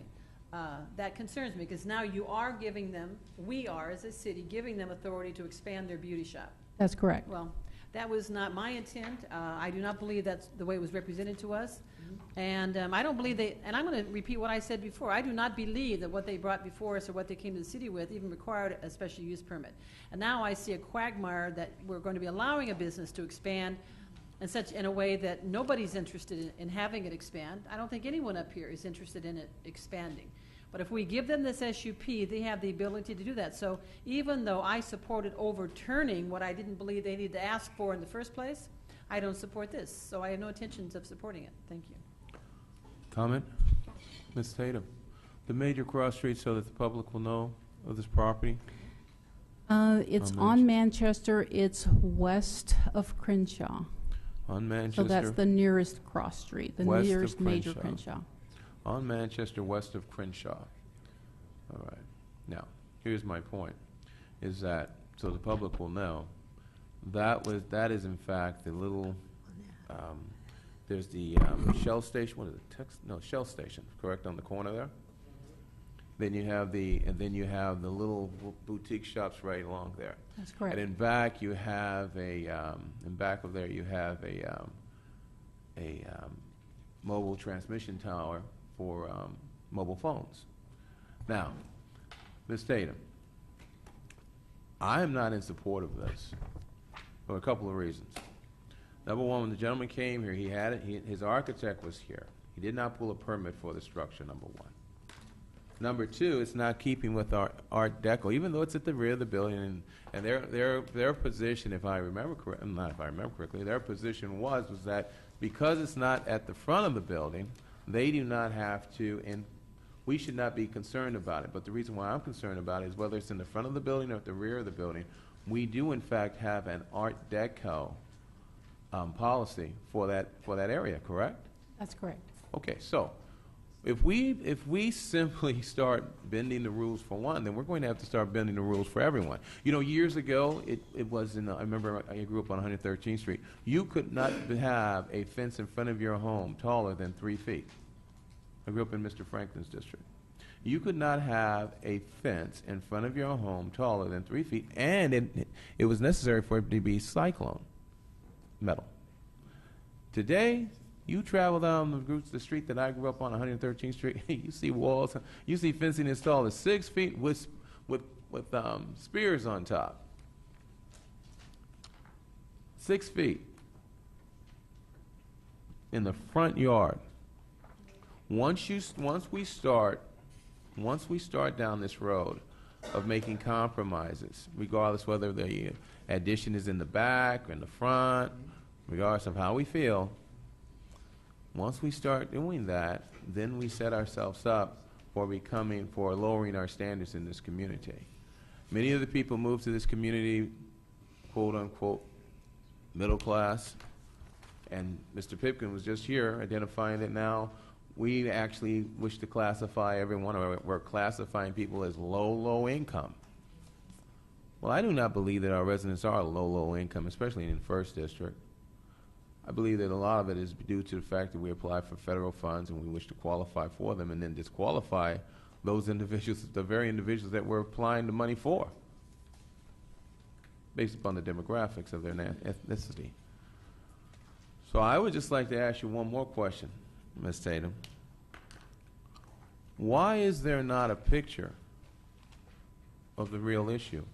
How large it is, what it looks like in the back. Why did we not place a picture of it in the staff report? We typically don't include pictures in the city council staff report, but that's certainly something we can take a look at, because we do provide photos on the planning commission staff report. So we can certainly do that if that's the council's direction. Well, this council member would appreciate it. I've seen them in the past. I believe that it clarifies, makes crystal clear what the issue actually is. So, colleagues, this isn't my district. I would just like to let my colleagues know, let the public know, I am opposed to this for the very reasons that I stated. Thank you. Councilman Morales. Thank you. When this issue did come up, we addressed it as if it was an attachment for storage, and Councilwoman did bring up a good point about it being contiguous, and even if today it's being used as storage, if it's open, it could essentially extend the business that exists. Now, in regards to that, and for a large degree, my intention was to be supportive of the Councilwoman last time in regards to her assessment. And that being said, in the light of the concerns that exist today, I'm going to withdraw my motion to approve the resolution. And I, too, had relished the opportunity to support the councilwoman. She made a good argument at the time. She makes a better one now, and so we're ready for the vote. There is none. There is none. You withdraw that. Well, then, Mayor, I move that we uphold the position of the Plan Commission. I'll second. All right, let's do it. Madam City Clerk. Councilmember Stevens. Actually, with all due respect, I think we need to hear from Ms. Tatum regarding the fact that that's not how this was on the agenda. I'm not aware that we could take such a vote. That's correct, because the direction of the council at the last meeting was to bring back a resolution that for denial, which would, to overturn the Planning Commission's action. So if the council chooses to uphold the Planning Commission action, we would need to come back with a different resolution for your consideration. We should do that. Excuse me. Go ahead. I think at this time you should reconsider your prior vote and vote to reconsider your prior action and ask Ms. Tatum to bring back resolutions upholding the Planning Commission's meeting. Can I make a motion? Upholding their decision. Motion reconsidered. Second. And I withdraw my first. Got it. Madam City Clerk. Councilmember Stevens. Aye. Dunlap. Aye. Morales. Aye. Franklin. Aye. Mayor Buds. Aye. DR3. Staff report recommending authorization to submit the artificial turf compliance plan, which details the Department of Housing and Urban Development, how the city will ensure that the majority of end users of the field at Vincent Park improve through the use of Community Development Block grant funds, meet 8 HUD, low moderate income, and benefit national objective. Move item 1. Ms. Barnes, welcome. Welcome. Thank you. Good evening, Mayor and Council members. Sabrina Barnes, Director of Parks, Recreation, and Community Services. The staff report before you today asks that you authorize the submission of an artificial turf fields compliance plan. The plan details to the Department of Housing and Urban Development how the city will ensure that 51% or more of the end users of Vincent Park soccer fields will be low to moderate income individuals, and that's based on us utilizing CDBG funds to install artificial turf at 2 fields there. Over the course of a number of years, the mayor and council members have been supportive in helping us to acquire funding for artificial turf at Edward Vincent Park. To date, we have on the books $1,800,000 and some change. That's CDBG funding.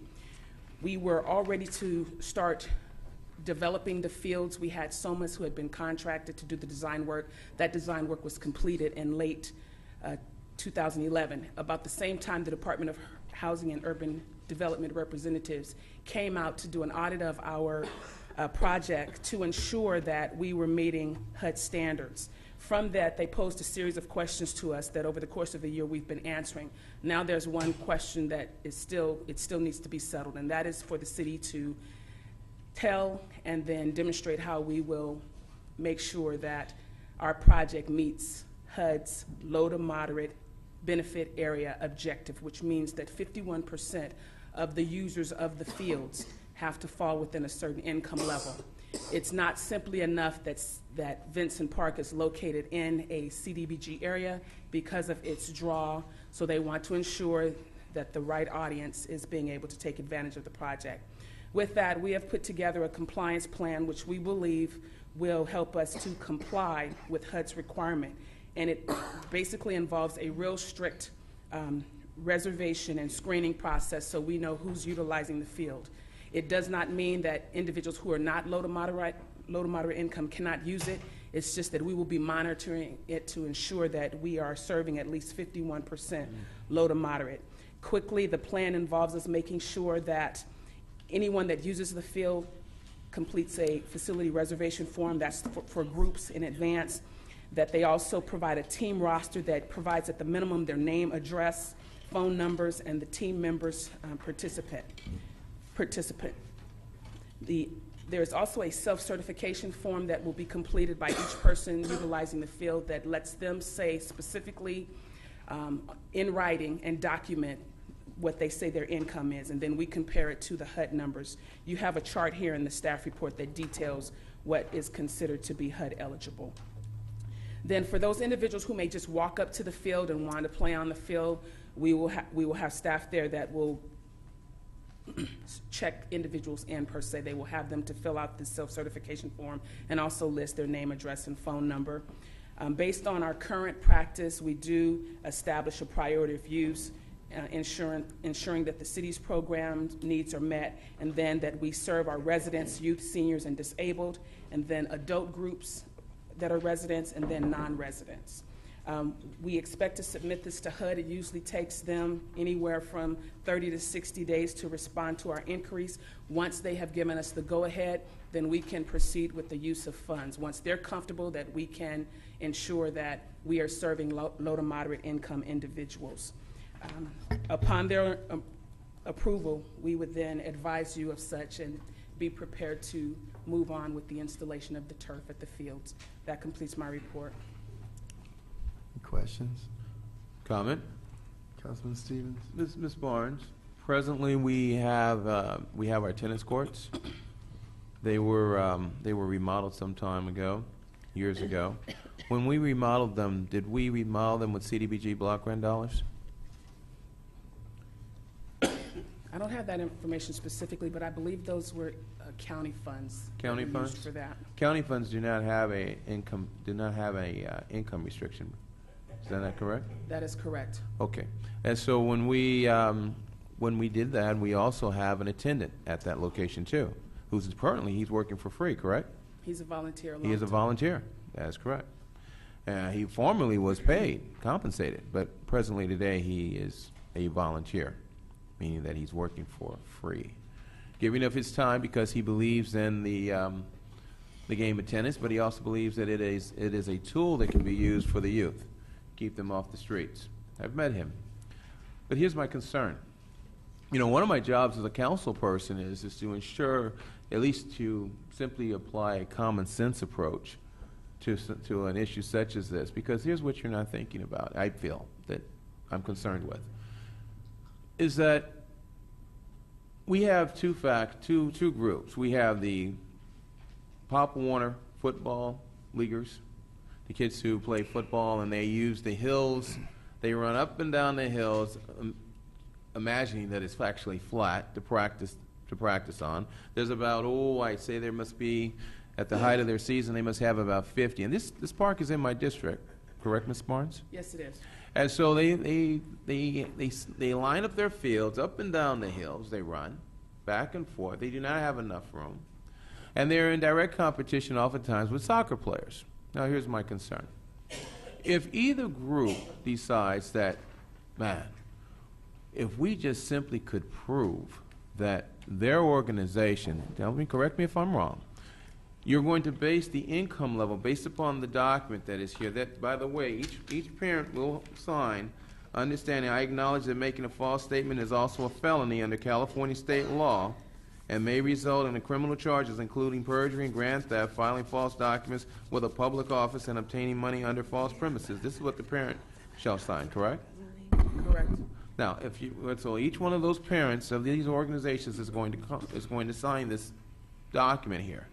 And my concern is this, is that we very well could have, let's say, one group ask for an audit of the other group and go as far as to have each parent summon their tax returns. And if it is found that that organization, correct me if I'm wrong, if that organization has less than 50% of their members low income, and let's say 55% of them are middle income, then what happens is they in fact will not be able to utilize the field, correct? Because now they know their membership does not qualify, their group does not qualify. It's not exactly like that. It's looked at collectively as a group. So, for example, using Junior All-American as you did, if they come before us as a group, and let's say only 80% of them are, or 20% of them are CDBG eligible, it doesn't discount them from utilizing the field. That's a part of our whole monitoring process, because we realize we're going to have some situations like that. We're going to have individuals that come to play tournaments that may come from economically advantaged communities, but they are coming to play perhaps in a league with. So then everyone on the other team then would have to be low income, is what you're saying, correct? It's not a tit for tat. It's no, I'm just saying, in order for you to get to the goal of 51%, somebody's going to have to be low income. Absolutely, and it's not right? It's not on a particular day. We note in here that we will monitor it monthly. So, for example, if we get to a place where we're only at 49% of the usage, then we will primarily just allow usage by low to moderate until we catch up with our numbers. But the methodology that you're using to determine that is the problem that I have. I have a problem with that you're going to actually go to an organization, ask them how many of your individuals are in fact low income. They, of course, are going to be instructing the parents, sign this. And if the other organization audits them, they may find themselves, as it states very clearly, false statement is also a felony. Because, of course, they wish their child to be able to play on that beautiful turf field that's costing over $1 million at Vincent Park. Because the other organization wishes to totally monopolize it for what they wish to do. And my other in closing, I just like to say this. In just closing, Mr. Mayor, yes. We are not paying the tennis instructor at the tennis courts. How are we going to pay someone to monitor this soccer field? How are we going to compensate someone to do that? Thank you. And who will do it? Thank you. Comment, Mayor? Councilman Franklin. I just want to reach out to staff, and let me piggyback to what my colleague said from District 1, and that is you have identified various programs from different city departments that will be conducting activities at that location. Because they're programs, they will be pre-monitored based upon the requirement to engage and participate in that particular event. I'm raising the concern with reference to the non-programs, and we have had the problem in our city parks whereby we're having, they're called bandits, where they come without belonging to a team. They just see an empty field, and they want to use the field. What mechanism, if any, are we now looking at regarding enforcement? Because they have a tendency of either climbing over fences, tearing up the fence to access the field, that we now have will be placed with the liability of enforcement. We are looking at fencing comprehensively as a part of the design process, and we will have to revisit it strongly based on this conversation here. But just in general, the field will not be left just open to the public. You will not be able to access it unless you are let in, or that it's staffed. It's not just going to be open where anyone can come in and play on the field. Well, staff is not going to be there 24/7, and there's going to be lighting enough in the evening hours when staff is off duty that would inspire someone, this is an opportunity. And we've had repeated repairs of fencing that required for your staff or some other department, Public Works, to come and secure the fencing. I see your plan overview. I think it's a great idea. Again, this is a vision you have. It's a matter of whether or not HUD will buy into it. I hope they do. I like your recommendation, and I believe the motion, Mayor, that was made in your motion was to renovate both fields. Mm-hmm. Okay, and so that's a great idea. These are food for thought that may come back, that may require for you to have to consider a new alternative, what if, and then that way you're able to then come back. So, but at last, I'm glad to hear that we're finally moving on this field. We have a lot of money appropriated, set aside to that. A lot of staff time has been allocated to it. And then I heard a resident mention earlier about trying to move eucalyptus trees over that area. That's not what this project calls for, nor has there been any tree discussions. Correct. All right, thank you, Mayor. Councilman Morales. Thank you. First, thank you for coming up with this plan. At some point, we need to stopping ourselves, creating reasons why we shouldn't be doing this. You came up with the appropriate way that we can go to HUD and say, hey, this is how we're going to be able to accomplish it. Not only that, but the fact that you've come up with the majority of that kind of tax-based use of it, and how we're going to accommodate and have the organizations kind of do their own monitoring before it gets to you. I'm more than confident, knowing some of the groups that are out there, that we will more than fulfill that goal of reaching those numbers, to the point where if perhaps a great number of our residents are outside of that tax bracket and way above that they will be easily accommodated at a certain time, because you said you're doing monthly checks on it to balance out, correct? Correct. And knowing some of the groups and the way that it's used, including Junior All-American, some of the soccer, some of the baseball up there, most of the kids qualify for CDBG funds. So that would allow you the leverage and the amount of time to balance for any use you would want. I congratulate you for this, and it's been a long time that we've been trying to accomplish these fields. I'm glad we're moving to make them both possible. And to be honest, just since we've gone through this kind of hurdle with CDBG funds for those fields, the kids out there have been playing on pretty much dirt this whole time, waiting for this. So the sooner the better. Thank you very much. Ms. Barnes, how much money was this in aggregate, this grant? How much HUD money are we spending on this? $1.8 million. $1.8 million. How much of that money is coming from the general fund? $0. $0. Thank you. Ms. Barnes, Yes. I want to thank you for getting these fields done. This is done on an aggregate use, not a moment-to-moment, minute-to-minute use. Is that right, for the monitoring? That's correct. It's the aggregate use. I think there comes a point when we have to believe in our community, believe in the parents that will be responsible, and then we can adapt as we go along. It makes no sense to me to try to throw all these hurdles in our way for something that's so wonderful for our community. $1.8 million. I thank you very much. You did a great job. Madam City Clerk. Actually, I have a comment. Councilmember Stevens? Councilwoman Dunlap has a comment. Yes, actually, this has been a long-awaited project with regard to the artificial turf, many, many, many years, actually. But I just want to make some comments. First, I want to address something, not about those two fields, but was mentioned about the tennis, the volunteer. And we do have people in our community who do volunteer, and they're very, very interested in their own sports. For some of you may remember, many, many years ago, we used to have two sisters, two little girls that used to play tennis at Vincent Park during the week, after school, and on Saturdays and Sundays. They were just little girls with their dad, Venus and Serena Williams. They used to play there on a regular basis. And I remember from this dais, the very first time they went to Wimbledon, me wishing them good luck. And my goodness, they are just world champions. So that makes us proud as a community. Now, with regard to these fields, we don't have any staff that actually is there on the premises. I'm hoping all of this works because we need the money to get this project done, but it really doesn't make much sense. So the paperwork is very egregious.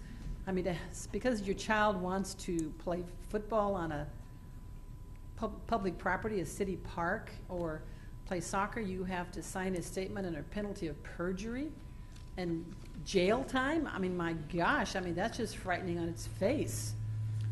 So that's kind of disturbing. I understand you're trying to put something together, but I want to speak to it anyway. And also, talking about monitoring, meaning predetermined times. Well, yeah, for certain league play, yes, you can do some of these things.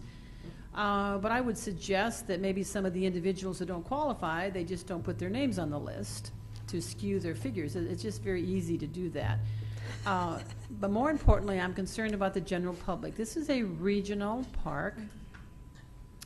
Whatever the hours are of our regional park, when these fields, when there's no one on there, people should be able to just go and play. They shouldn't find a locked gate. They should be able to find an open gate. This is a regional park. They should be able to go and play. We have lots of family get-togethers where they go to the park on weekends and so forth, and they should be able to play there. And so it's a great concern to me. One, of course, the paperwork is egregious. I understand you had to put together something for HUD. We'll see how HUD reacts to it. I'm going to support it because the money is great, and it's a project that we've waited many, many years to get accomplished.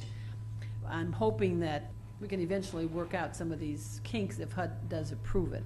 Because, like I said, the paperwork is egregious, and I don't know if everyone's going to want to sign these papers. But then from my perspective, why should their children be, they could be extremely low or very low or low income, but that doesn't mean their parents want to sign the paperwork even though they qualify.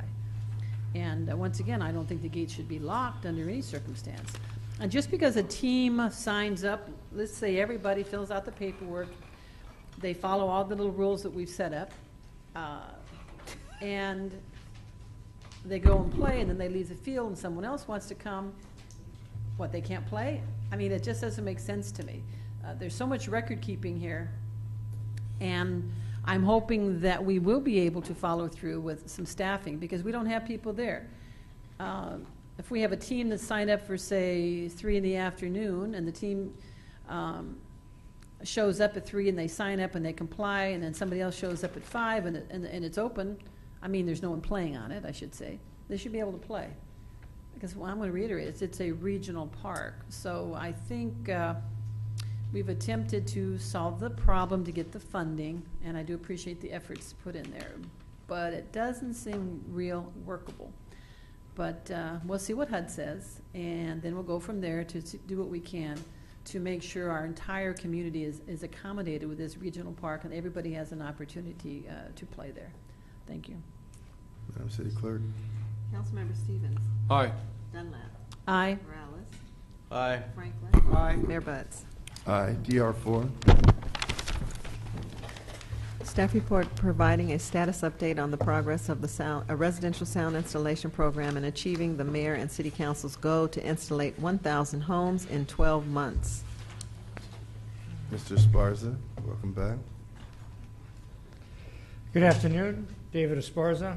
I'm here today to present a status update on the progress of the RSI program. As you know, this body has taken a number of steps to, and then also committed to insulating 1,000 homes within a 12-month period of time. Behind me, excuse me, on the wall, is I have a bit of a visual plan here for what we will be doing so that you see that actually our activities, and that's what we have to do. Now, I understand that this is fairly small in size, and it's really not so that you can read either the various steps that flow through this or the addresses below it, but it's a visual to kind of give you the understanding of how we've now started to move ahead on the RSI program. In the last 4 months, the RSI program has undergone an important and significant transformation, both internally and externally. Internally, the program has restructured its management and decision-making process involving outreach, bid, and contracting, and construction efforts. Also, since January 15th, the Mayor and Council have authorized the expenditure of approximately $10.9 million in grant funds, which have or will move 326 residential dwellings to construction, of which 1.8 million has been authorized within the last month to advance 234. So what you're seeing here, and let me just start at one particular point. From the bidding portion of this right here, and these addresses, all these sheets underneath represent addresses. Now, in this particular count, there are 533 units that are currently in the bidding process. That, you know, these are groups that have been found eligible, free of code violations, and so they are now being put together in different bundles to be taken out to the various contractors to bid on these groups. The next one here, you have 234 units that are currently in the contracting process itself, the negotiation. And then as we move further on, then it's 92 units that are in the pre-construction, which means that materials are actually being ordered for the home installation.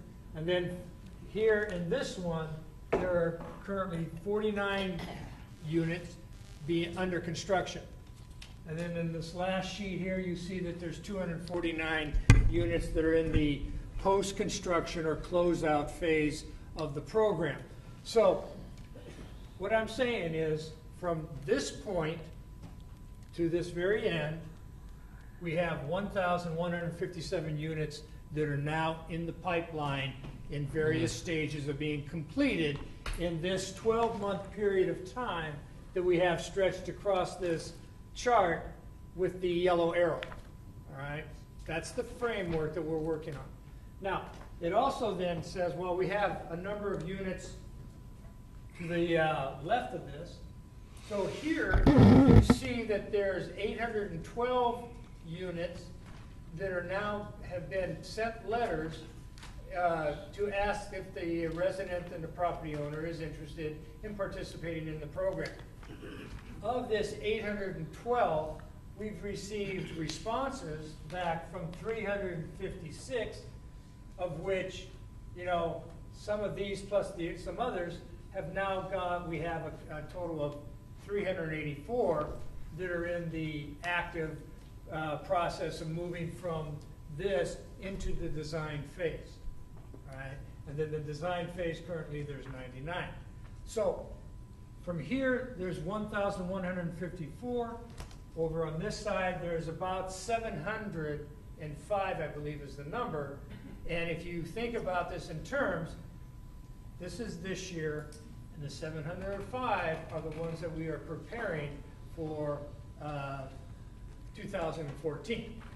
because we're, the commitment that we're making is to do 1,000 homes in this 12-month period, and then another 1,000 in the next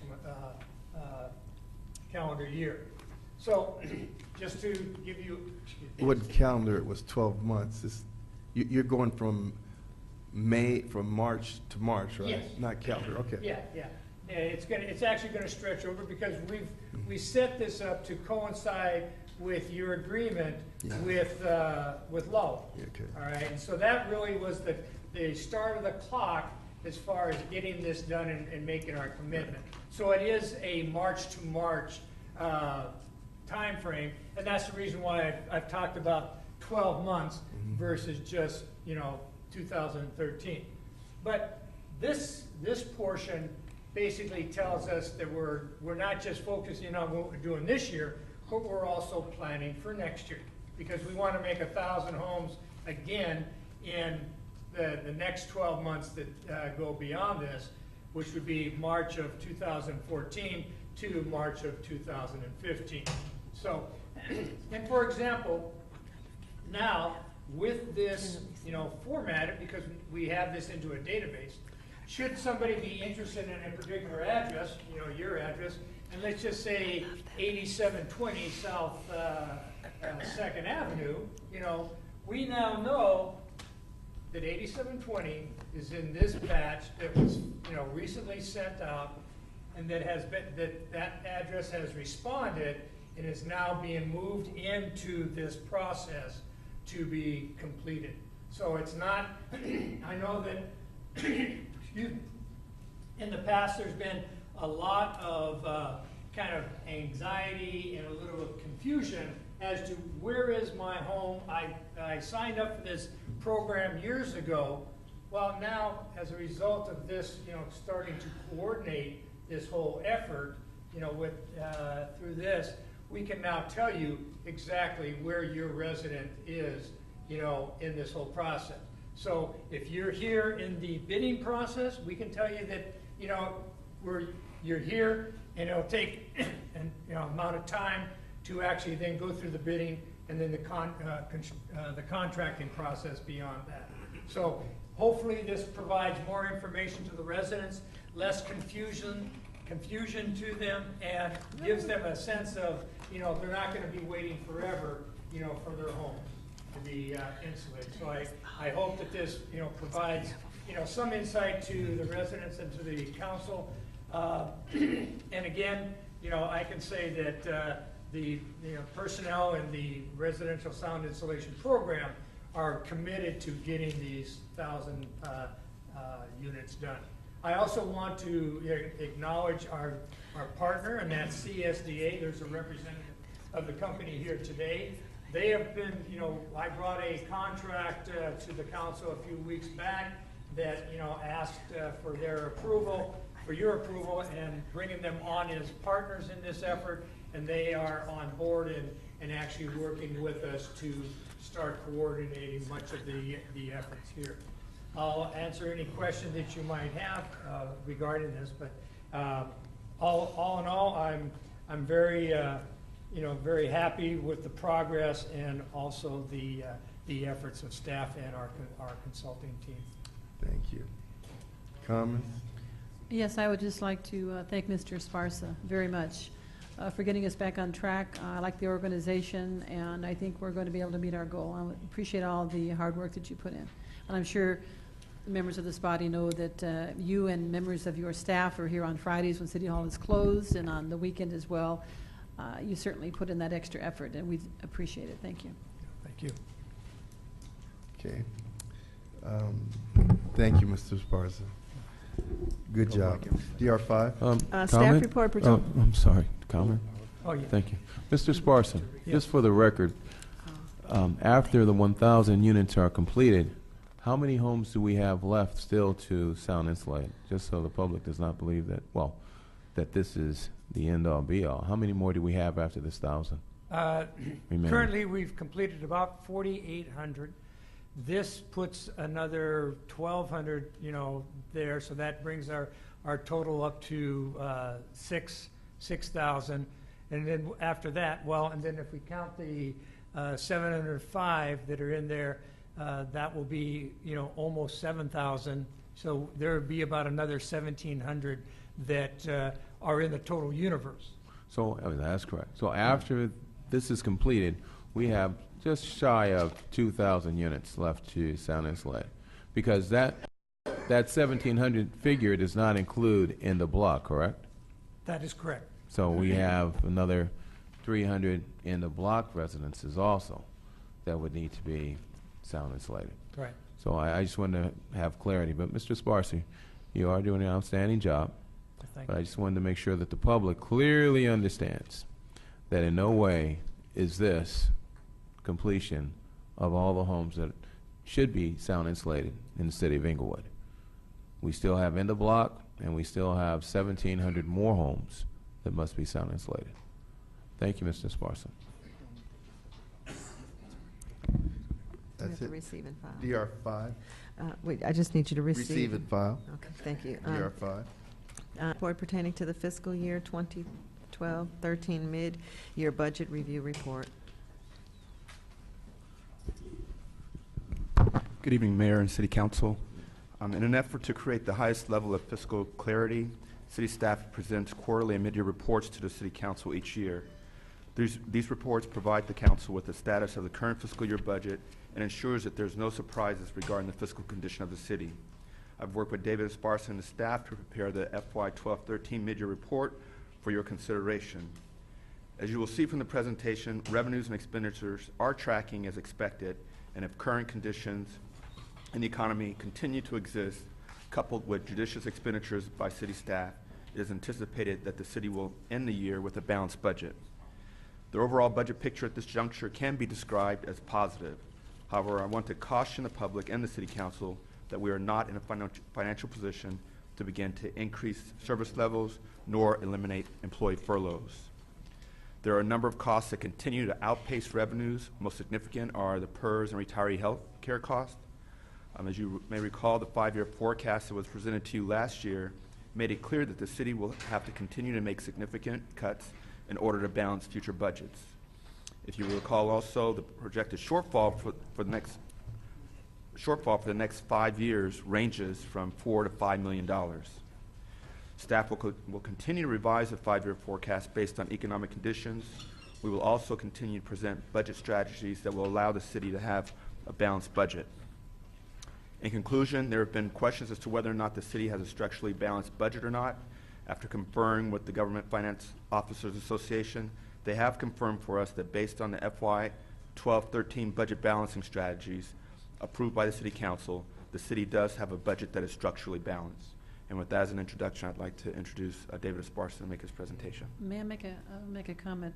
How could it be structurally balanced when we used one-time funds, $2.5 million from Republic Consolidated? How can you call? That was not in this fiscal year. That was the fiscal year before. In the 12-13 fiscal year, we did not use one-time funds to balance our budget. All right, so he'll explain to us where the other $2.5 million is? Well, I can tell you now that the way that we balanced the budget this year, well, he's going to go over those strategies, I think. Are they Yeah, part of well, it? sometime cover Yeah. that, would Yeah. you please? It's my understanding that $2.5 million was used for last year and $2.5 million for this year, but if you, when you get to it, if you cover that, I'd appreciate it. Thank you. Good afternoon. I will be using the projector at the side of the room to go through the PowerPoint presentation on my presentation. So, let's see what happens.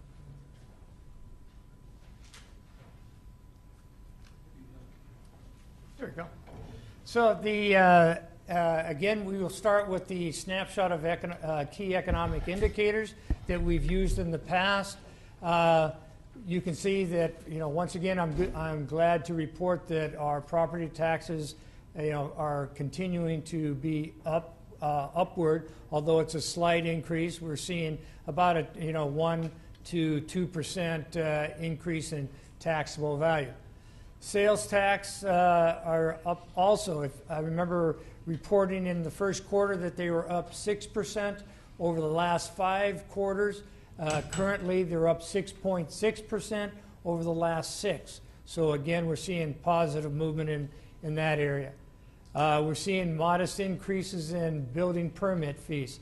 indicating that the public, has confidence in the economy, and they're willing to put their money, into construction.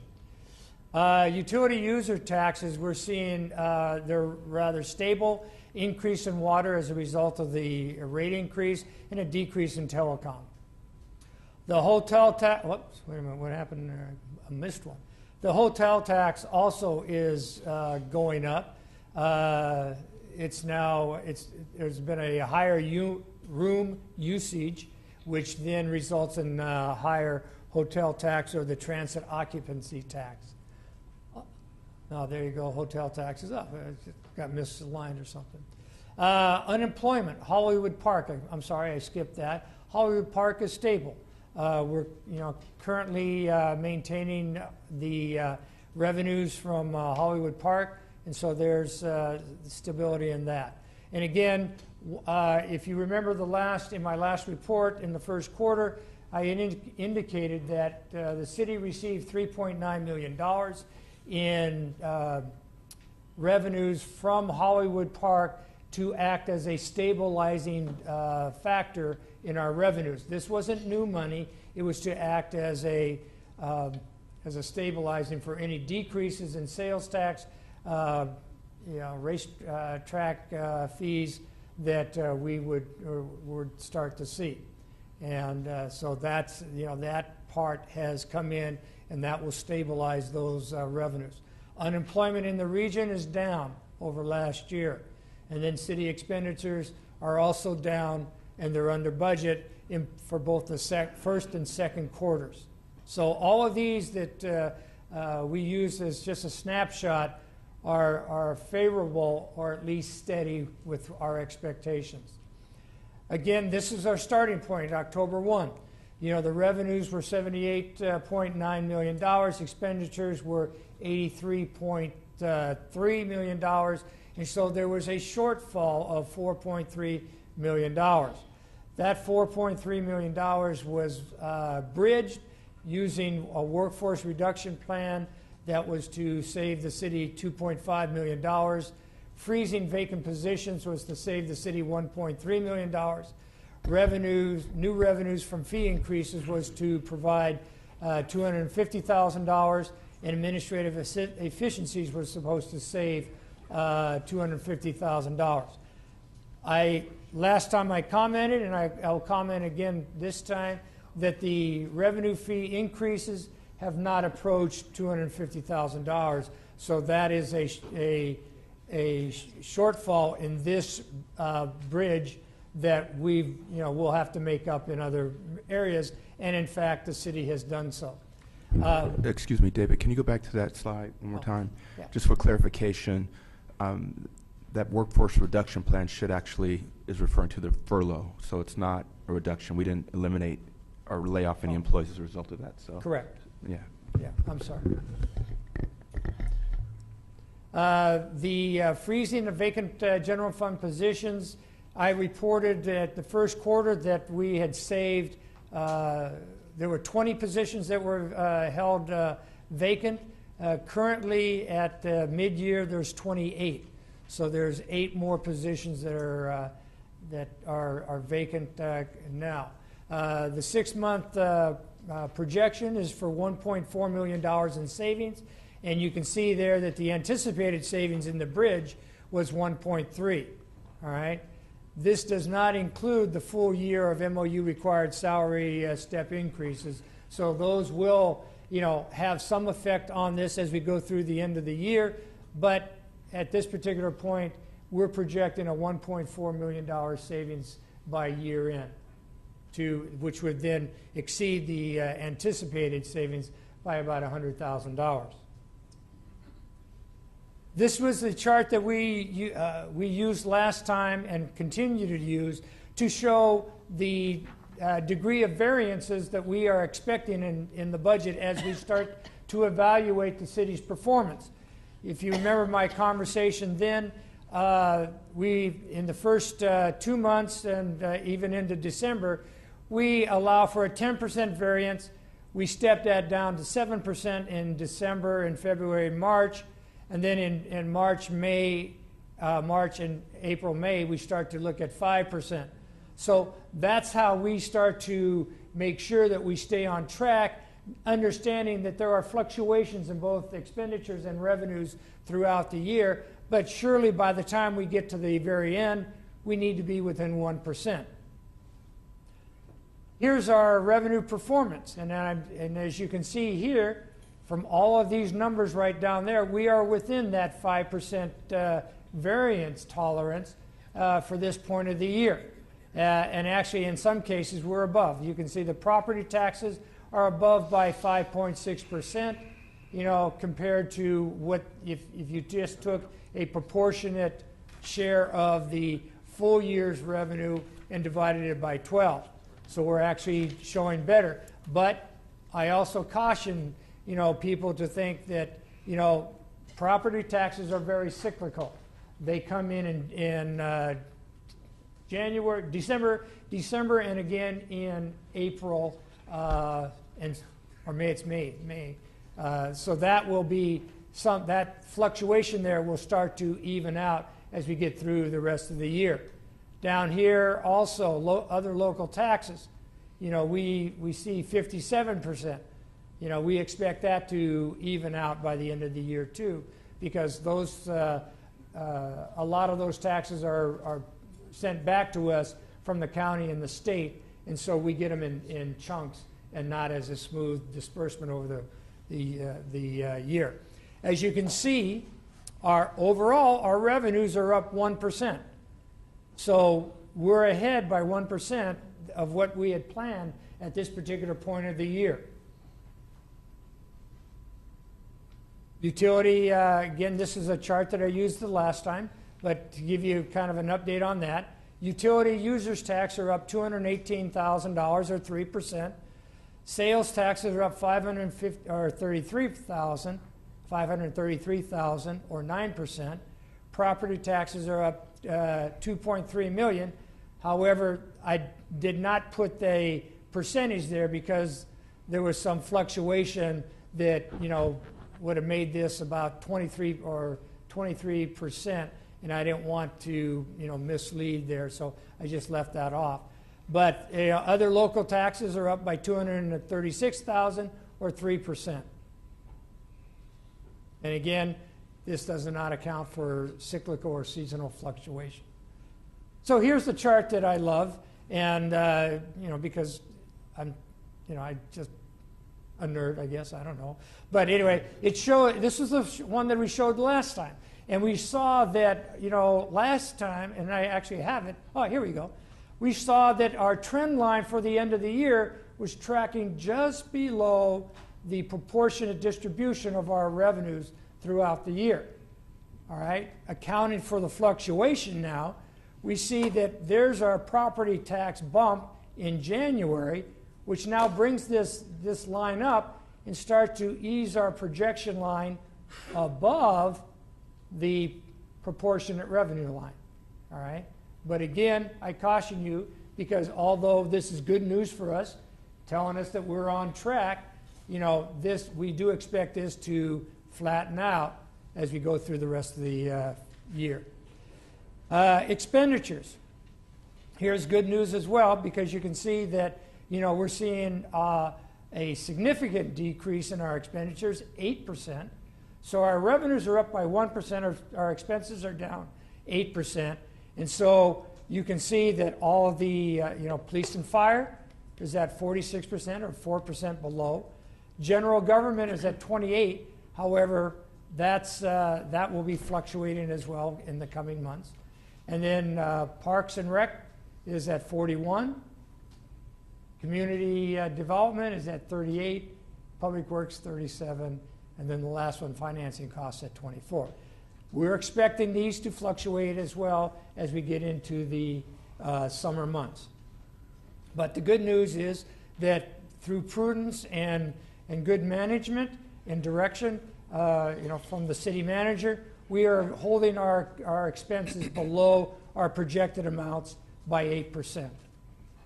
And again, here's our chart that shows the projection out, and that would be 8% versus first quarter where we had it, and although this line appears to be wider, the percentage difference there, I think, was actually about 4 or 5%. Here's kind of a capsule of the good news on our expenditures. You know, police and fire services are up by 106, or 0.4%, but police is down by 180, and the fire services will be up by 287. Economic and community development down 79,000 or 6%. General government down 2.6 or 53.3%. And again, that'll fluctuate. And then you can see the savings right here, 12,000. Well, they're up for parks and library services by 12,900 or 0.4%. And then public works is down by 434%. But I think that's really more of a invoicing catch up at this particular point. Overall, general fund expenditures are down by 8%, which is the good news. Special funds are performing equally well. We have budgeted revenues at 42% and expenditures at, I believe that's 26. This is an eye chart for me here. 26%, I believe. Okay. So they're tracking consistent with available revenues. They're not overspending. The next couple slides are slides that I want to start introducing, because these are really going to start laying the foundation for a much broader discussion as we go forward, when we start to talk about the unfunded liabilities that are faced by the city. Now, in this particular case, this is our CalPERS payments for pension benefits for employees. You can see that you have both a non-sworn and a sworn category, and these are the percentages the CalPERS charges the city for these benefits for personnel, and they're charged as a percentage of salaries. So again, it's more of a math going across the side here, but here's the real question.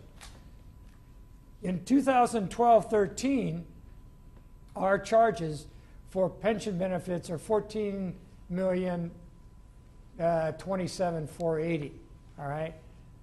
The part that we need to start thinking about and really discussing and working on is the rate of increases that these are changing, because as you can see, between 12-13 and 13-14, we will be absorbing a 9.8% increase in those costs. And in between 13-14 and 14-15, it's going to be 12.6% increase. Okay. Now, the reason that this is of concern is that, based upon our conversation about the revenues, our revenues are not growing this fast, right? And that becomes the structural problem that the city will have to face. So, as we start to, talk about this and looking for ways to resolve these issues, we'll have to start being very creative in our discussions, amongst ourselves, and then with the bargaining units as well. So this is just kind of a setting the table so that, when we really start getting into these discussions, people, won't look at it and say, I never saw this before. So we also have the other part to the problem, and that is pay-as-you-go retiree health care costs. So the last slide was on the pension benefits. This is on the retiree health care costs. And as you can see, that since 2006-07, right here, and 2014-15, there is a significant change or increase. And the average increase over this period of time is a little bit better than 7%. Again, these costs are increasing faster than our revenues are increasing. So the other part that's driving this, because this also becomes something that we have to start considering, is that these costs right here are calculated based upon the number of retirees that are currently receiving these benefits. You can see right here by this chart, we have 39 employees that between the age of 60 and 69, 155 employees between the age of 50 and 59, and 199 employees between the age of 40 and 49. So these groups here, plus we have one individual who is 70 or 70 plus. But these groups here will start to feed in to these costs. All right. Over the last few years, there's been on average, I believe, between 16 and 18, other than the retirement incentive years, but about 16 to 18 people retire on an annual basis. Well, you can see that the baby boomers are now getting ready to retire, and this is what we're looking at here. These large groups are the ones that are coming out and will be hitting in the retirement ages and benefits. So this is another factor as we look at the increasing cost for those retiree health cares. Any questions? Thank you. Yes, Councilman Mr. Stevens. Yes, Mr. Sparsa. Page 16? Page 16? Yes, page 16 on your PowerPoint. Oh, page 16. On your PowerPoint. Okay, yes. I have a question for you. The employees that you mentioned, were these employees, what capacity were they working for the city of Inglewood and when? Well, they work in both capacities, both sworn and non-sworn capacities. All right. So these are primarily, what percentage would you say are police officers? I wouldn't have that information at this time. I can get it for you, though. Well, just ballpark. Do you say 60% would be retirement pensions for retirees of the police department, perhaps? 60%, you think? No, I mean, and I'd hate to guess. Oh, Mr. Falco, do you have that? It would be difficult for us to determine that because the number of current retirees numbers approximately 400, but remember the number of lives that are covered include the dependent, potential dependent, and then there are some retirees who've passed away. So it would be difficult for us to calculate. We'd have to actually get the numbers from our third-party administrator. Okay. I would like for you just to clarify for the residents so that they'll understand. The employees who are on furlough, who are participating in the furlough, our police department, are they still on the furlough program? Yes, everyone is currently furloughed. Okay. But in order for an employee to participate in a retirement pension package here in the city of Inglewood, you need to be a full-time employee, correct? That is correct. And what percentage of our employees are part-time? We currently have approximately 635 employees, of which there are, I believe, approximately 60 that are permanent part-time and approximately 115 that are part-time seasonal that would not be included because as part-time seasonal they would not receive benefits.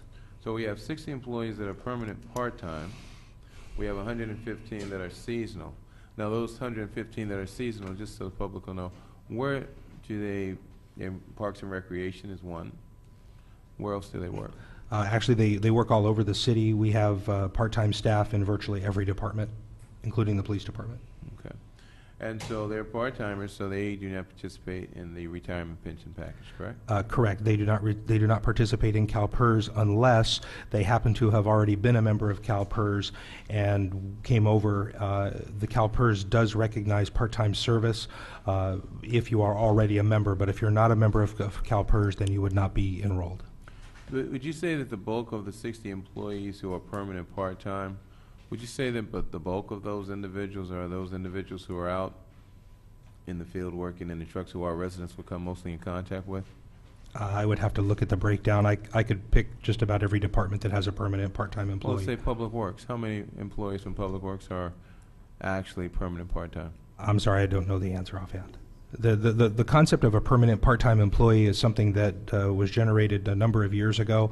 We have not created a permanent part-time employee in the last 4, possibly 5 years, and the construct was that once a part-time employee worked a certain number of hours, in this case 2,040 hours, they could ripen, if you will, and be approved to be permanent part-time, but we stopped that practice approximately 4 or 5 years ago. Here's my concern, Mr. Falco, is that the bulk of the people who are participating in these retirement packages, they're upper management. And the point that I'm making is that the bulk of them are people who have since left Inglewood. You have retirees who, what was it, 2008 was it? We devised if you left Inglewood, if you left the city of Inglewood, took an early retirement package, you received a bonus of some sort after 2 years? In 2010, as part of our workforce reduction plan, we brought forth an early retirement option. Approximately 34 employees took advantage of that.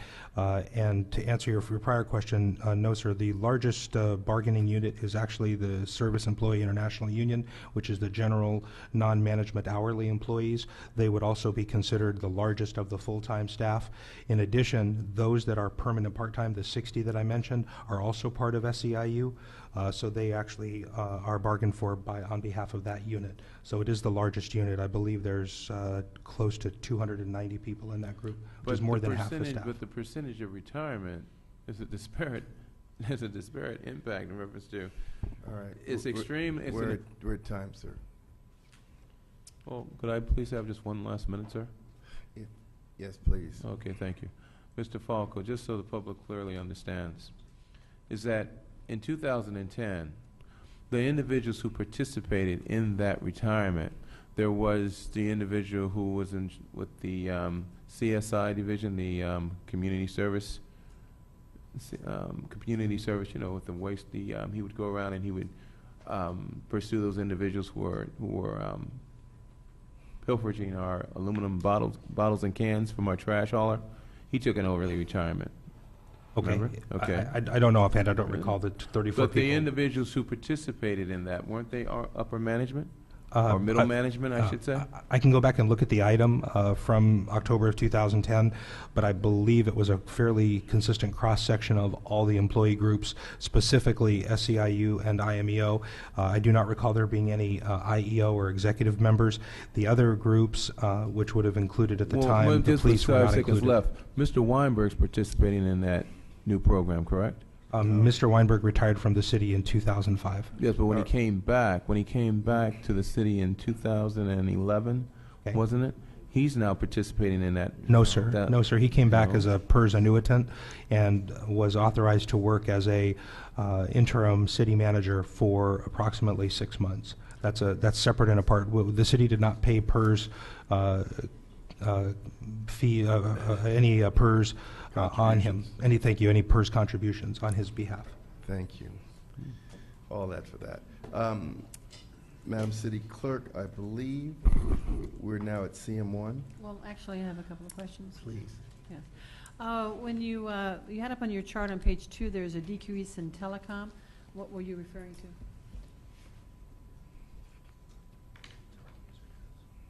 The utility users tax? Okay. No, Yes. but I mean, why would we have a decrease in telecom? Oh. To answer that question, you might recall when we passed Measure UUT, what it did was it reduced from 10% to 8% the amount of tax that was collected, but it increased the number of items to be taxed. One of the things that jurisdictions have found as of, say, the last 4 to 5 years with the expansion of technology is there are less people with hardline phones in their home, landline-based phones, more people with cell phones, and it is impossible for us to charge because those cell phone accounts don't necessarily register as the same as a landline phone, so we're not able to get a utility user tax on that. So we are only able to access things that. What about Mr. Taka with regard to, say, cable, Time Warner, and so forth, and AT&T? Yes, and that was exactly where I was going. Your UVerse, your DirecTV, all of those providers do collect the utility user tax because that is part of the UUT.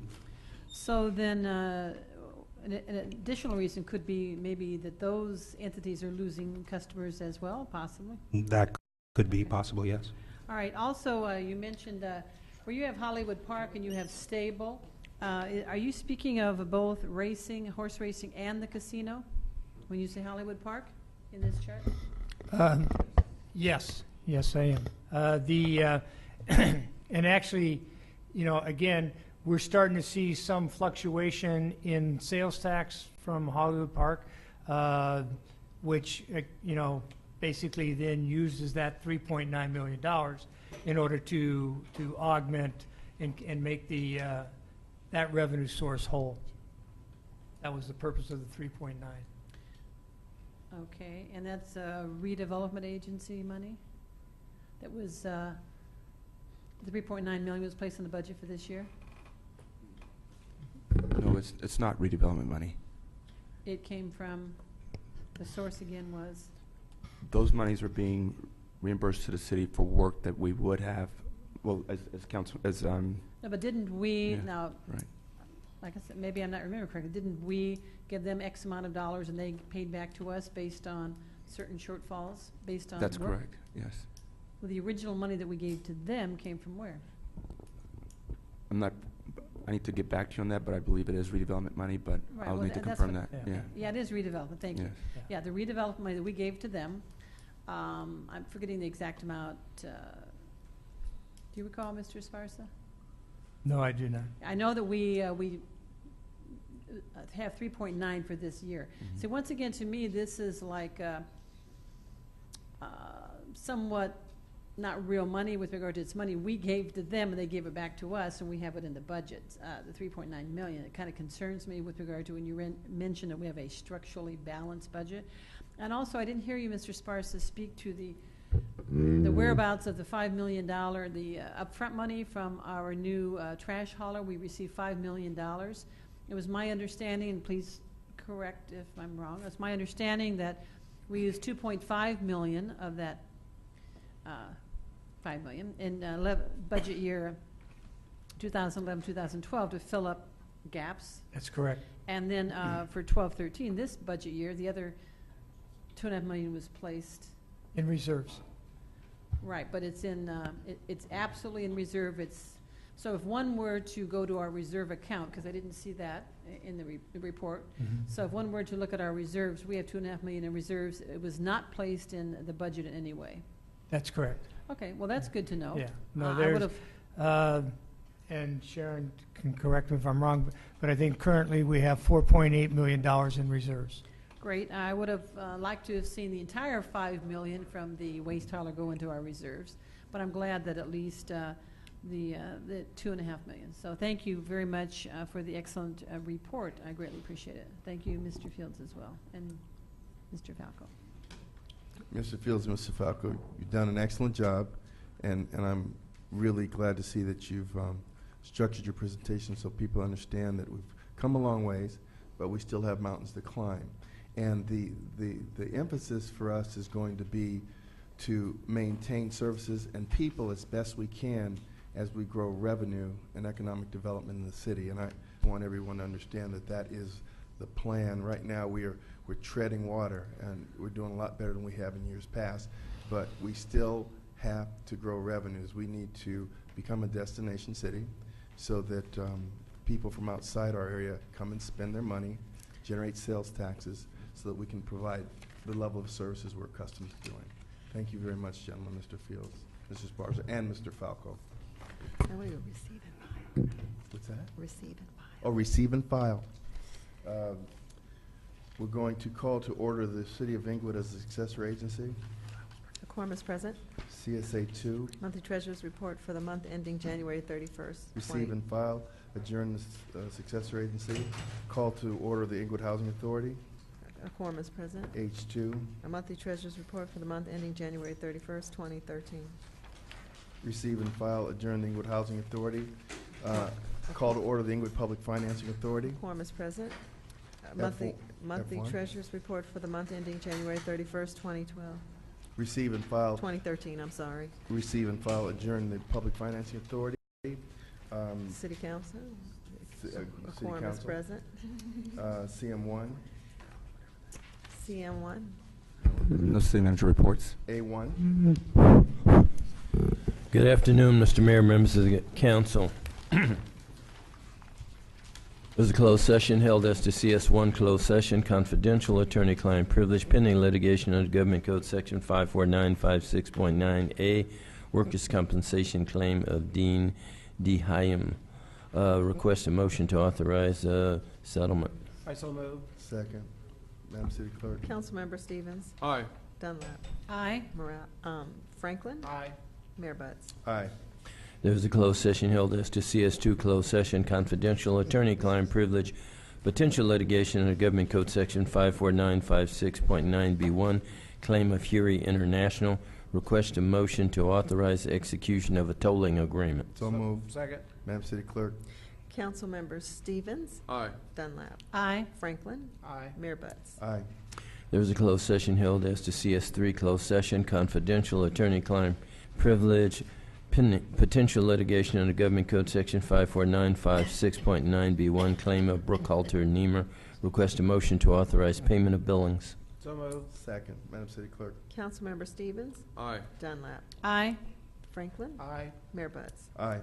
There was a closed session held as to CS4 closed session, confidential attorney-client privilege, potential litigation under Government Code Section 54956.9B1, claim of Macro Pro. Request a motion to authorize payment of billing. So move. Second. Madam City Clerk. Councilmember Stevens. Aye. Dunlap. Aye. Franklin. Aye. Mayor Butts. Aye.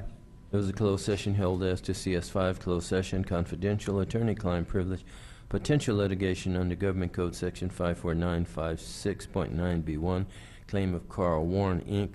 Request a motion to authorize payment of billings. So move. Second. Madam City Clerk. Councilmember Stevens. Aye. Dunlap. Aye. Franklin. Aye. Mayor Butts. Aye. There was no CS6. That was a misprint. There was a closed session held as to CS7, closed session, confidential real property negotiator meeting under Government Code Section 54956.8, real property negotiations for the disposition and redevelopment of various city-owned properties located at 335 South Glasgow Avenue.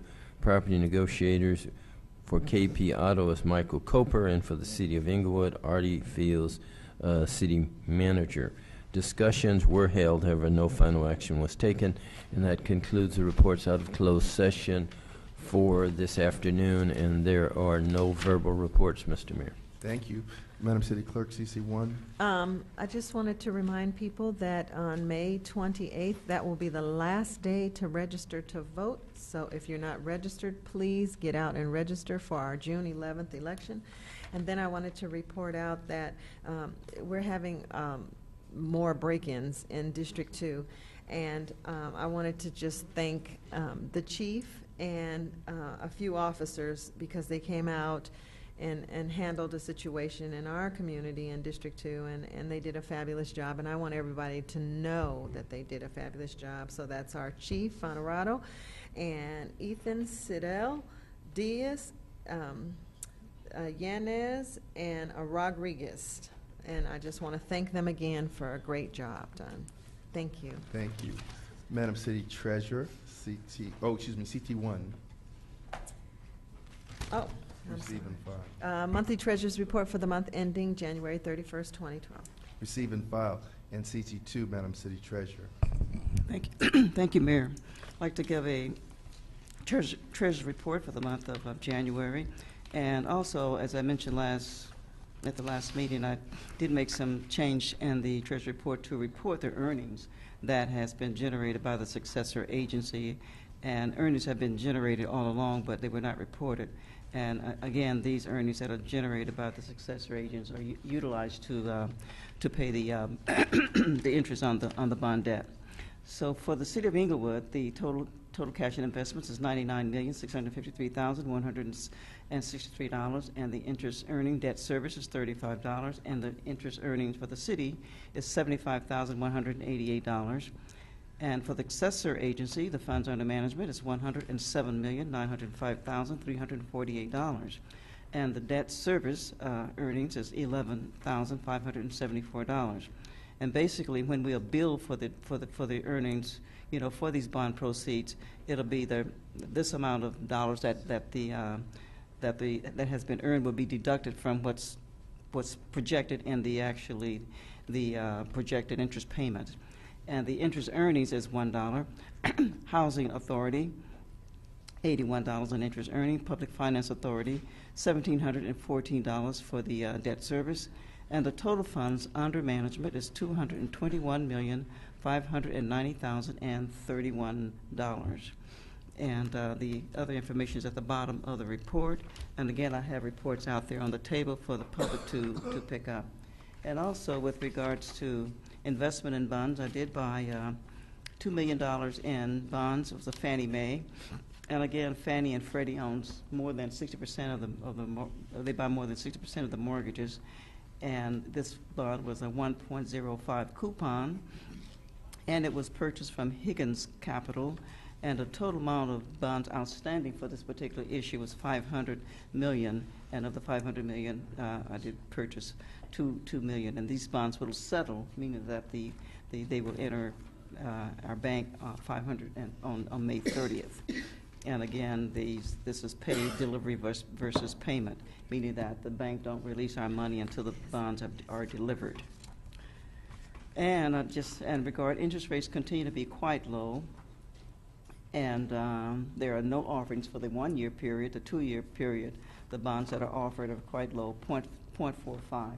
And the state pool is just paying roughly about 0.26. And that's a huge pool of billions of dollars. And in the 3-year range, the bonds are at the range of 0.44 to 0.65.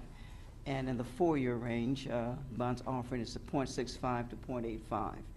And in the 5-year range at 1%. And there are some that offer it at a little bit more than 1%, but they're offered at a premium, and I never buy bonds at a premium. So that concludes my report for the funds that were invested for this year. And again, these funds are always part of general funds. These are bonds that generally have been invested, and they be invested, say, for 5 years, not called for 1 year. And sometimes 5 year, not called for 6 months, but once they're called, they go back into the investment pool, and these funds are invested over and over. That concludes my remarks. Thank you. We're going to have to take 5 minutes to change the tape, so we'll come back at 5 minutes after 5. Oh, I'm 3 minutes. I know, but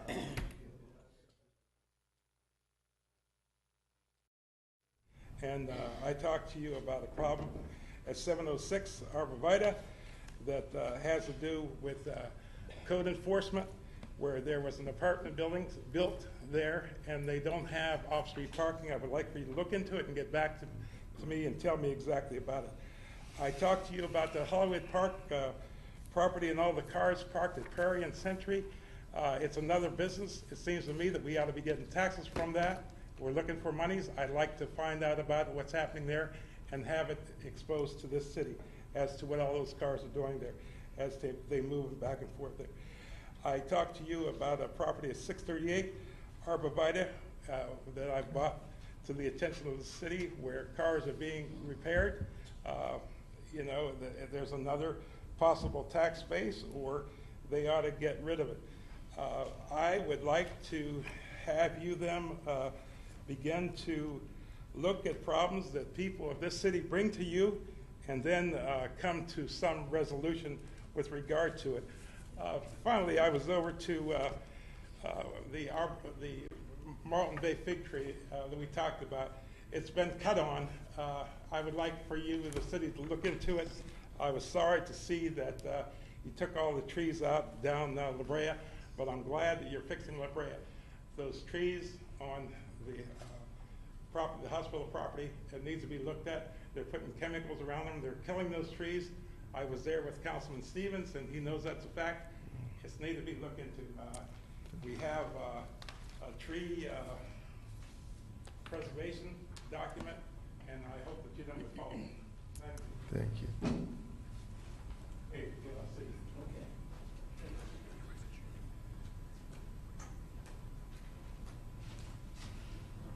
follow that fellow citizen who also provided me the tree preservation, Article 32. I would like to make the City Council aware of our preservation and protected tree zone that this smart city put into place so that we can, quote, trees are properly maintained, increase property value, maintain the natural ecology, temper the effects of extreme temperatures, reduce runoff, prevent erosion, topsoil, and help create and maintain the identity and visual character of the city. Visual character of the city. The other part that I would like to mention in this section 12 of Article 32, tree preservation, is that relocation was defined in this ordinance here, and it shall mean the transplanting of a tree from its original location to another suitable location. One other portion is that the trees that are replaced, that they are replaced with like kinds. The trees that are being replaced currently are not of like kinds. They are baby palms. These are not sources of energy as much as the existing trees have provided. And I would urge you to discuss that with the International Society of Arboriculture as defined in section 12-116, where permits require that all removed and disfigured trees shall also require replacement with like size, like kind trees, or an equal value tree, or tree as determined by the city's master planner, parks, recs, and library service departments. If the tree is unavailable in a like kind or size, the value of the original protected tree shall be determined using the latest edition of the Guide for Plant Appraisals by the International Society of Arboriculture. These were protecting our future generations from the current generations' inability to utilize further processes outside of government. People who specialize in what beautification really means. We do not have the opportunity. I was here last week and there was no quorum. I do not fault government for that. Thank you for the notification. I'm here today to hope that you do a stay of execution for these death row trees. They are marked, they have been marked by our government with X's on them. They do deserve more treatment than this. We have a duty to the people who are not here yet, the people who stand to benefit from the trees being preserved and not decimated. And I would urge that you utilize your government caps to see these as not trees, but as assets, things that we have invested, monies that we use past monies to preserve our future. So please, please, take the time, go and look at them. They are beautiful. They line our cities. Ma'am? They did once line our cities. Thank you. Thank you.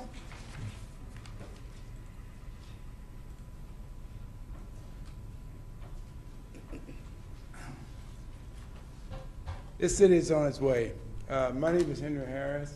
I live in the northwest section of City of Inglewood, Council District 2. Just want to share with this council that I think you're on the right path. I want to congratulate you.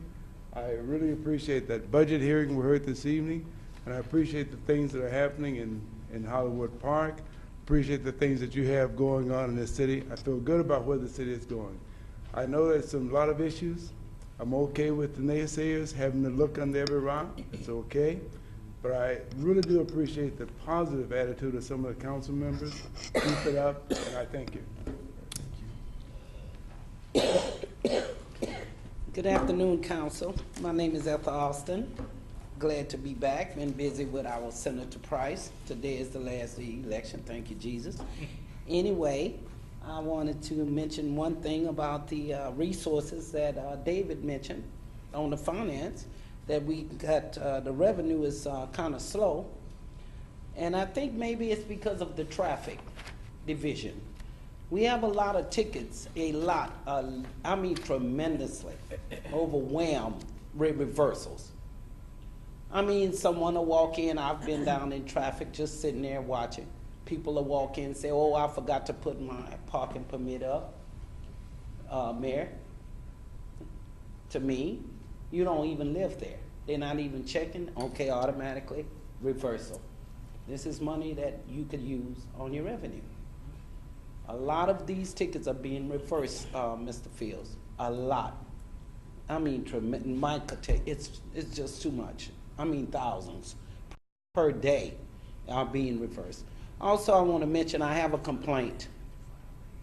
My complaint is against one of the council members that has been going behind the taxpayers' back, violating our ethics code. He's not the only one that's doing it. He has help with the VFW Post. The Post has been paid to relocate. He has been going behind Councilman Mike Stevens' back, working with the Post, the VFW Post, against the taxpayers. To me, I feel is an ethic violation. First of all, this is not your district. Second of all, Councilwoman Dunlap saved our Post, the VFW Post. My husband died for you all, people like you. My husband died for. You in violation totally. And I want this to go on record as you violating us as taxpayers and stakeholders in this city, giving keys to a government entity that Adobe was supposed to use to build low incomes in this city. You gave them the keys to walk around and flash. You are totally out of line, totally. And it has been proven, it's all over this city, that you are the culprit. And you know who you are. I don't even have to call your name. It's not these two and it's not the mayor. I don't even have to say anything else about it. But you are against. You will be coming up for a hearing because what you're doing is violating. And you're still in the middle of it. You need to back off. This is the county supervisor's project and MTA. That's the mayor's job, not yours. Represent your own district. Thank you, Ms. Austin.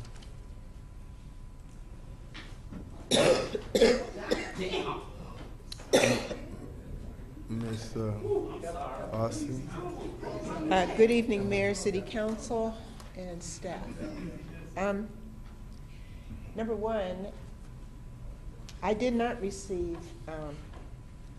this in the mail. I don't know who's in charge of sending them out, but I didn't receive one, and I know my next Gardner did not receive one. We're in District 1, so I hope there's no connotations there. The other thing is a half-truth is a lie. And as I was reading a particular newspaper sponsored by Inglewood, they made a statement about Councilman Stevens not wanting to feed children free lunches at First Church. And that's, he just voted against that, which was a lie. The truth about the matter is those children attend First Church and they're being paid by the parents for child care. And why should we subsidize the church with our tax dollars to give those children free lunches when their parents have already paid for that service? The other thing is DR1, it sounds like a class division. If you have to earn a certain income to go and play in a park or participate in a park, that's definitely class discrimination. We don't need to be separated in this city. We're separated enough. And Mayor Betts, I read your interview, planning report. Excellent. It was excellent. I was thrilled when I read it. But then my mind came back to these city council meetings. I learned more from your report, from your interview, than I have of all the meetings I have attended so far. Well, if you came to my town hall meeting, you would have heard that too. I'm sorry. I said I gave that at the town hall meeting, and I have a DVD for you as well. Anyway, Okay. I've learned more from this report than what you're planning on doing with the city. But I can't, that doesn't come through in the meetings. That's what I'm saying. So I better not say anymore. I'm done. But please, if you're going to print things in the paper, print the whole truth, not half-truths, because it's a lie. Thank you. Thank you. Any other public comment? Hi, Ms. Gardner. Hello. Thank you very much. You're welcome.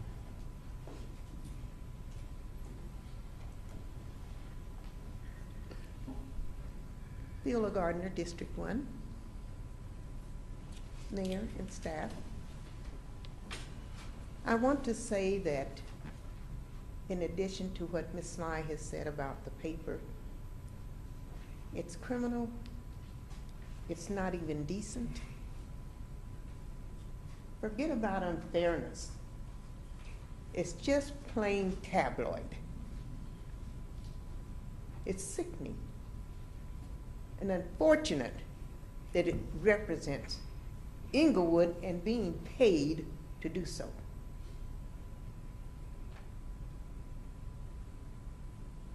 When you pinpoint a particular person that I consider and many others consider the only untainted member sitting on that desk, the only untainted one, and that's truthful. I'm appalled that this continues to happen. Thankfully, he has the character and the strength to continue and to be upright, because that's the kind of person he is.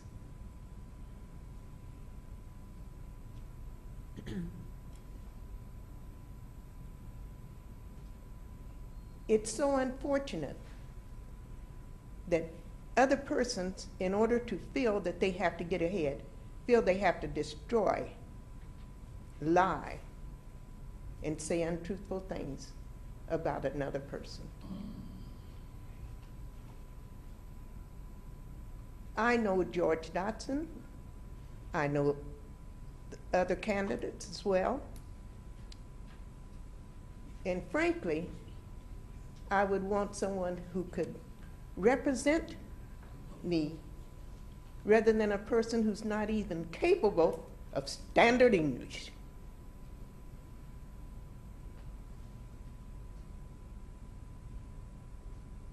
But that person is one who can be a bobblehead to whatever they're told to do, so they are a choice and a priority. As far as the persons who support them, they don't live in this community, they don't pay taxes here, and they aren't capable of selecting a leadership for this community. And I would not be so feeble-brained and incapable of thinking that I have to go to persons outside this community Thank you, Ms. to Gardner. tell me how to vote in my community where I pay taxes and live. Thank you, Ms. Gardner.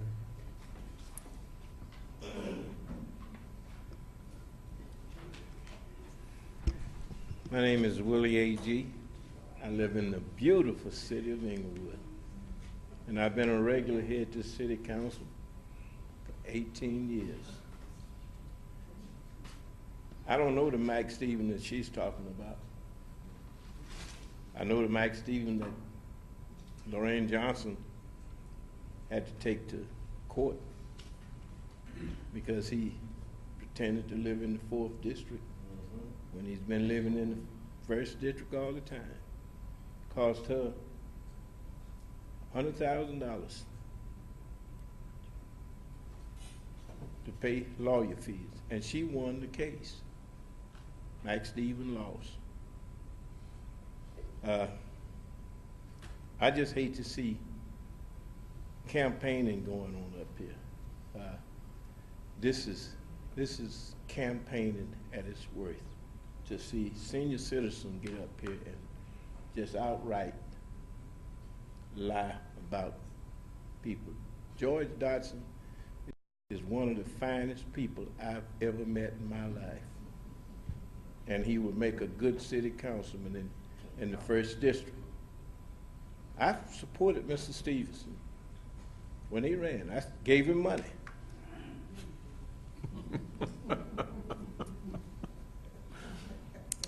Ms. Gardner, no one does that to you. Go ahead, sir. I supported Mr. Stevenson, gave him money when he ran for council last time. But ain't no way. I don't live in his district now, but I cannot support him anymore because he disappointed me big time. In order for any council to serve his or her district, you have to have 3 votes on this council. Mr. Stevenson might get one vote other than his, Ms. Dunlap. Other than that, I don't think he can get 3 votes. And you have to pass any ordinance in this city, agenda items. You gotta have 3 votes. And if you can't get 3 votes, that tells me that you can't work with the council. That tells me you have a one-track mind. Everything's got to be tunnel vision, your vision. You don't know how to work with other people. Therefore, I hope Ms. Dunlap and Mr. Stevens get defeated in this election. Thank you very much. And Inglewood Today newspaper is a fine paper. I support him 100%. Thank you. Your time, Mr. A.J. Ms. Gardner, no, you've already spoken, ma'am. No, you come back next week. You come back next week.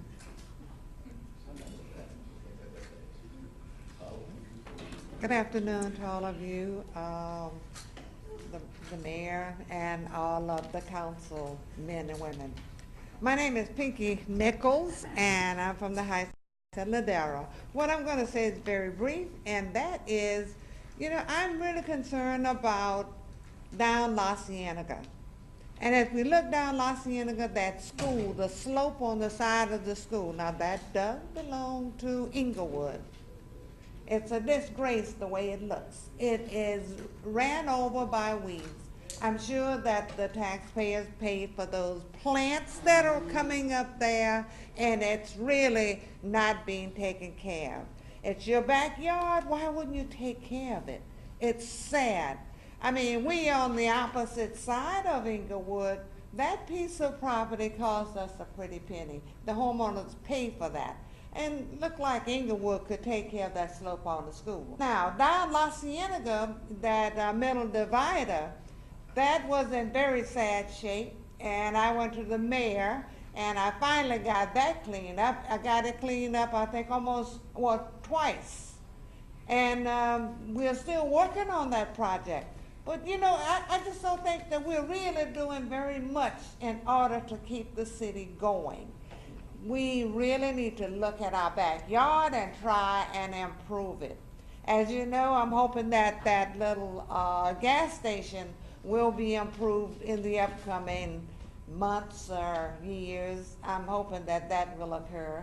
But again, we can take care of that slope on the side of that school. That's a disgrace, all of those weeds growing up. I thank you very much, and I think that the meeting went along pretty well today. We really should look at getting along, trying to, you know, not be condescending to anybody and disagreeable. When we've been in here like 20 years, it's time for us to get along. Think about it. Thank you.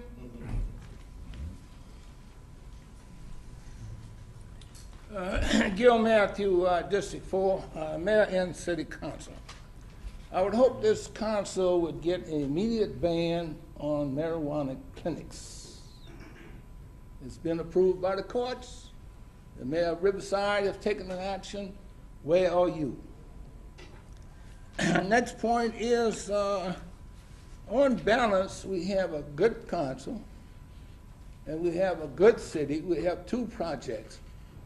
If the politicians would just leave them alone and let them develop as private businesses. The next thing is we have too many Willies in this town. We got Willie A, we got Willie B, and we got two Willies on the council, C and D. And then, of course, we got Uncle Ben. And what the point I'm making is, I read this article. We have never had it so good. Are you kidding? And 3 members went back to Washington. We have never had it so good. Sequestration is in, entitlements are being cut, and you go back to Washington, to an airport commissioner of Federal Aviation Administration, and say, us never had it so good. You've got to be kidding. That article could be written by Willie Lynch or the Tea Party. Read it, it's embarrassing. And Mr. Butch, please, you're going to many conferences and seminars, and you're answering questions concerning Success Agency. Please take a consultant with you, because your answers are debatable. And it doesn't show good for the city. And I hope this council would remind him that he needs permission to speak for you. And next, we have an election. How in the world colleagues going to campaign against 2 members of the council? Are you kidding me? And you don't even live in the district. And Ms. Brown, you do live in the district, but I don't agree with your assessment or your candidate. And here again, either we're going to go up or we're going to go down. But I can tell you this. Good time, Mr. Matthew. Yeah, I'm going to send this article to the Black Caucus. Okay. It's a disgrace. Thank you, sir. And I know Mr. Willie Brown. I can't understand what he's thinking. Thank you, Mr. Matthew. Okay, here I go again.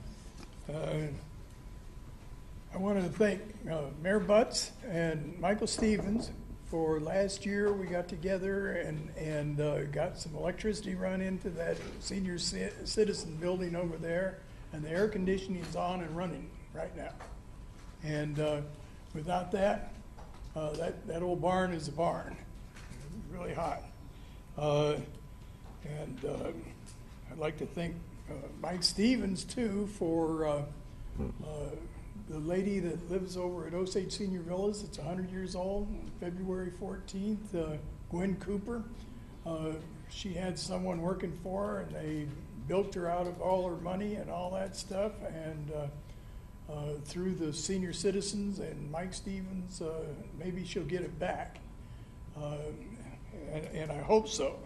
And I hope she's watching right now, too. So, or when this shows up. And we had, what was it, a couple of months ago, we had a couple of women come in here that had purse snatched up here by the parking lot and everything. Well, a week or two after that, there was a woman got one stolen in front of the Salvation Army there on Sunday morning. And I called Mike on that one too, and the guy got arrested, and I don't know if it was him did it or the police department did it, but the guy got arrested and everything. And then we'd also found out that people were living in that building next door to the parking structure that had been burnt out, and he got it boarded up, so they can't go in and out. So, you know, when you get up here and you're a commissioner and you talk about people that are doing things, you need to remember, Judy, whenever Mayor Dorn was here, Dorn was up there saying, we're in the black, we're in the black, we're in the black, and we were almost going bankrupt. And Judy is the one that wouldn't vote on any of those things. That's something to remember. That's right. as far as I'm concerned. And back to the next senior citizens meeting for this will be downstairs in Community Room A on June 17th. And while you guys are getting your heads together, whoever gets elected, we got some property over at Hollywood Park that belongs to the city of Inglewood. Let's think of a civic auditorium so we can quit having these things in churches and all that stuff, because we're supposed to have separation of church and state. And anyway, you guys have a good. Thank you. Close public comment. Oh, one more. Where? Mr. Bailey. Good evening, Mayor, Council, staff. This weekend we were reminded that the city is under attack, whether this be from mentally disturbed people or just people that are out to do good or no good to the city. But there was a perpetrator that came up to our own police department and busted out 8 windows. Mr. Bailey, you know, that person has a family, and I would ask that you kindly not do this. That family lives in this city, and they're hurting. So please don't do that.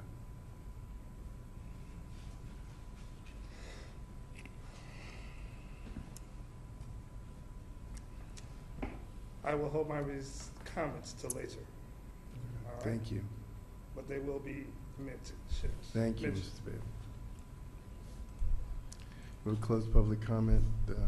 Council comments, Councilman Stevens. Yes, I would just like to say to Ms. Gardner, Ms. Sly, thank you very much for your comments, and Mr. Matthew, outstanding. Mr. Wagner, thank you for setting the record correct. I just like to would read this to everyone in reference to marijuana dispensaries. You know, 2 weeks ago, I brought forward a motion for us to, in fact, ban the marijuana dispensaries here in the city of Inglewood based upon the case that originated out of Riverside, California. The Supreme Court, state of California, ruled 7-0 that local governments can, in fact, ban medical marijuana dispensaries. The court said nothing in the current laws authorizing medical marijuana in California grants a right of the covenant of convenient access for users or overrides local government zoning powers. The Monday, May 6th ruling means that the estimated 200 bans already in place statewide will remain in effect. It also opens up the way for many cities, such as Inglewood and counties, in fact, to be able to consider banning marijuana dispensaries in their cities, such as Inglewood. So therefore, Mr. Fields, this is the initiative that I have prepared. I'd like for you to place it on the agenda for our next meeting, and it states the following. Initiative by Councilmember Stevens giving direction to the city manager to bring forward a resolution to the Planning Commission and an ordinance to council repealing the City of Inglewood August 19th, 2008 Medical Marijuana Ordinance 0819 and that allowed marijuana dispensaries to legally operate in the City of Inglewood and including language banning them outright. So what I would like to do is ban them outright. Now we can do it one of two ways. We can take a vote here by the council. They can direct you, okay, we as a body. Or, in fact, I would like to simply give you my initiative. You place it on the agenda that would that would allow Inglewood, this body, to overturn the Planning Commission's decision, their ruling, which allowed medical marijuana dispensaries to facilitate here in the City of Inglewood, and simply place this on the agenda. Now, we can do it one of two ways. Which way would you rather prefer? Excuse me. I'll still run the meeting. First of all, no, we can't do it one of two ways because it's not on the agenda, and we're not going to take a vote on something. Well, very well then. That's fine. Excuse me, sir. The chair's talking. Well, that's my time, though. No. You should be able to speak afterwards. But let me finish. I'm the chair. But I have the floor. Stop interrupting. All right, sir. So you're interrupting me. It is my time. I'm making a ruling, Councilman. Mr. Mayor. Point of order. I'm trying to inform you that you cannot have us vote on it now.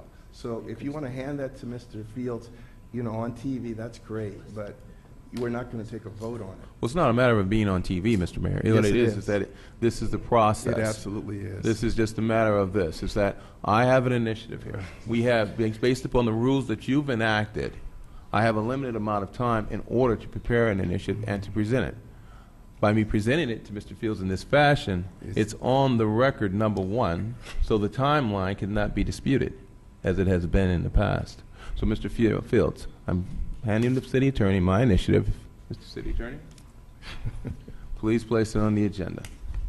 Thank you very much for our next council meeting.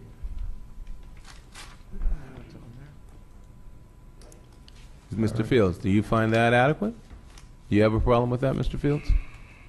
Mr. Fields, I'm talking to you, not Mr. Mayor, not the mayor. We can review it after the meeting if you'd like, if you have any questions. No, Mr. Fields, I'm asking you. I have not had a chance in this short time to review it, and I'm saying that if you give me some time to review it, I don't mind talking to you about what's No, on not there. talking to him. I wish to have it placed on the I agenda. hear you want it on the May 28th meeting. I wish to have it placed on the agenda. All right. Yes, sir. Very well. Thank you. Councilwoman Dunlap? Yes, thank you. I want to speak to the items we had before us, SPH 1, 2, 3, and 4. The members of the public who are here, heard me talk about, these are all separate agenda items. They're very important, having to do with assessments on property. And I was appalled that the council majority wanted to, and they did, vote on all of them at one time. That is not in your interest as a member of the public. And all the comments that were stated were, oh, we do this every year. We're just setting a public hearing. I think you can remember them saying that, oh, we're just setting a public hearing, and they're all on the same day. Well, let me tell you what we did this afternoon, which was not in your interest. And that is not really letting you know what this city is doing, what this government is doing. And I believe these meetings are to be about the dissemination of information, very clearly. Dissemination of information. It says to accept the engineer's report. This engineer's report is right here. This is for one of those 4 public hearings. One. It's over 400 pages of information that you might like to have seen, but definitely we should have had an individual report about it. 400 pages, just one of those items. All my colleagues said was, well, we're just setting a public hearing. No, that's not what they were doing. They were approving and accepting documents that came before us. Also, I want to read to you something. This document is prepared as a requirement of state law. Section 22500 of the State Streets and Highway Code requires that a city prepare this document for you to see and to be discussed. And the benefit of discussing it when you set the public hearing is so the public knows what it's about, so people who hear about it can actually attend the public hearing. Because if it's only discussed at the public hearing, which it will be, but if it's only discussed then, people who are hearing at home, they've already missed the public hearing. Let me share with you something else it says in here that you were not aware of. If a majority of the property owners in an assessment district present a written objection to the property tax assessment at the public hearing, not after, then this assessment is eliminated. This one particular one that I'm showing you is over 400 pages, which was SPH 4, $2.4 million. Now, I'm not making a value judgment on whether you want to remove it or whether you don't want to remove it. My point is the public has a right to know ahead of time that if people in the community did want to have it removed, they have the legal right to do that by sending in an objection to the city clerk. Once again, it's not a value judgment on how I personally feel, how I'm voting one way. It has to do with the public having proper information. So when the members vote to put them all together, it's a disservice to you. It's a disservice to you as a taxpayer, and also not informing you that if a majority were to object, it would be completely eliminated. And that only can be done up until and at the public hearing. As soon as the public hearing closes, that privilege of taxpayer notification ends. Thank you. And thank you for being here, and I appreciate my members of my community being here. Thank you. Councilman Morales. Thank you. Just to speak on some of the same items, the truth is that none of us up here want to levy taxes in a year. That's no fun for us. Of course, we don't want you to pay any money. But that's the hard part. The hard part is making the decision. See, it's easy to get up here and look at all these assessments and tell you how the money's being wasted and tell you how you shouldn't pay, you have a choice and this and that. Well, guess what? If we didn't vote on them, there's a lot of services which the residents would not have. a lot of things that you would feel on the day-to-day basis. Just like not voting for the budget every year would hurt you, Just like not voting on the bills every week. That would hurt. That's a disservice. A disservice is all of those things because the city needs to move forward. You don't always feel good about the decisions that impact so many in a way that you know they can't appreciate it when it's about their pocketbook. But you know it's a responsibility we have. That's exactly why we were elected. Truth is, we weren't elected to make the easy decisions. Those are fun.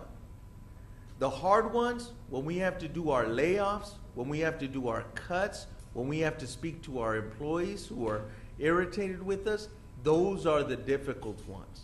When we have to levy these taxes every year, go through the hearing process every year, those are the difficult ones. And if the majority sitting up here on the dais would not do it, that would be a disservice to you.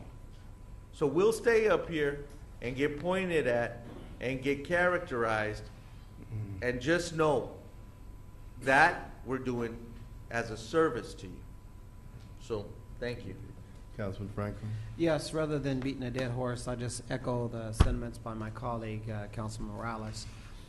Also, I want to move on. I want to thank all the council members and their support for the appointment of the 3 residents that want to get active in local government and has made a commitment by coming forth saying they want to get involved and assume the responsibilities on the various city commissions and boards. So thank you very much.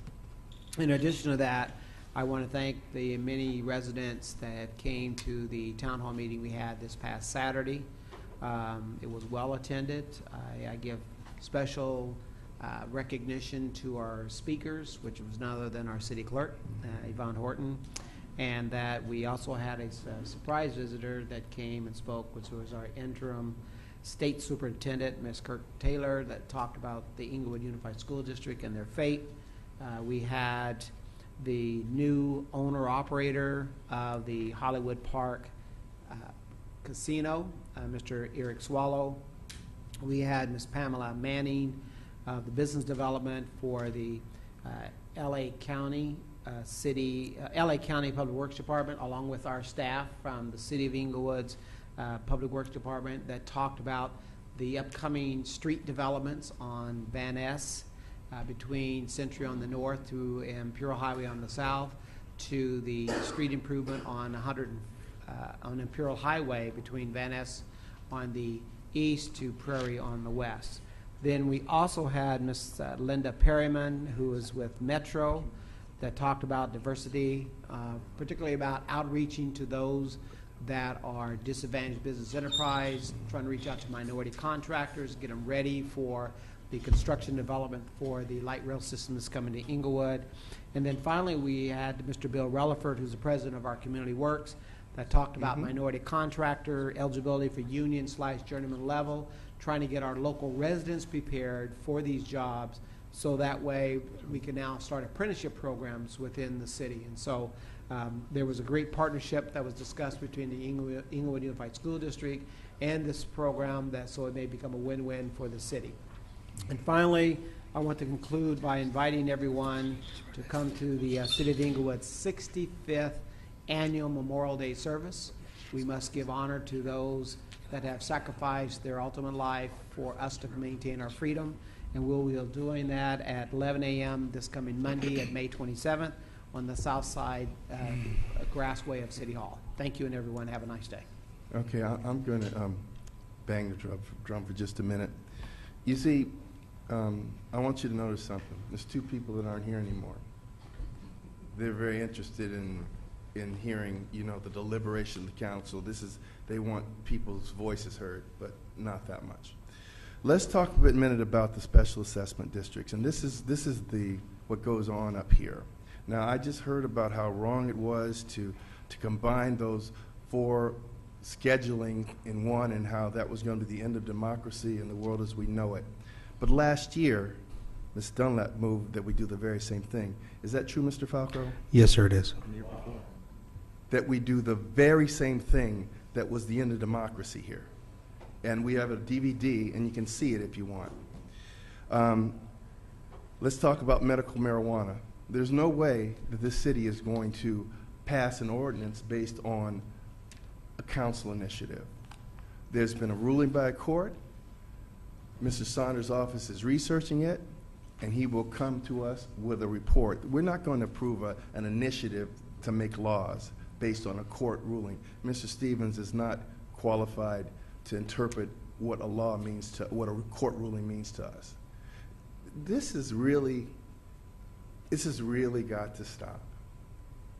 This making a council meeting into just a political forum. It's got to stop. And Mr. Mather, I listen to you all the time, and I'm very polite, but you don't acknowledge when the city is doing well. We were referenced in this planning report. It's www.theplanningreport.com. And this is a nationwide publication that looks at cities and that are doing things. We are doing well. We have so far to go. We are just trying to catch up. But you know, it's okay to acknowledge we do have a balanced budget. Expenditures now are lower than trend lines would have us.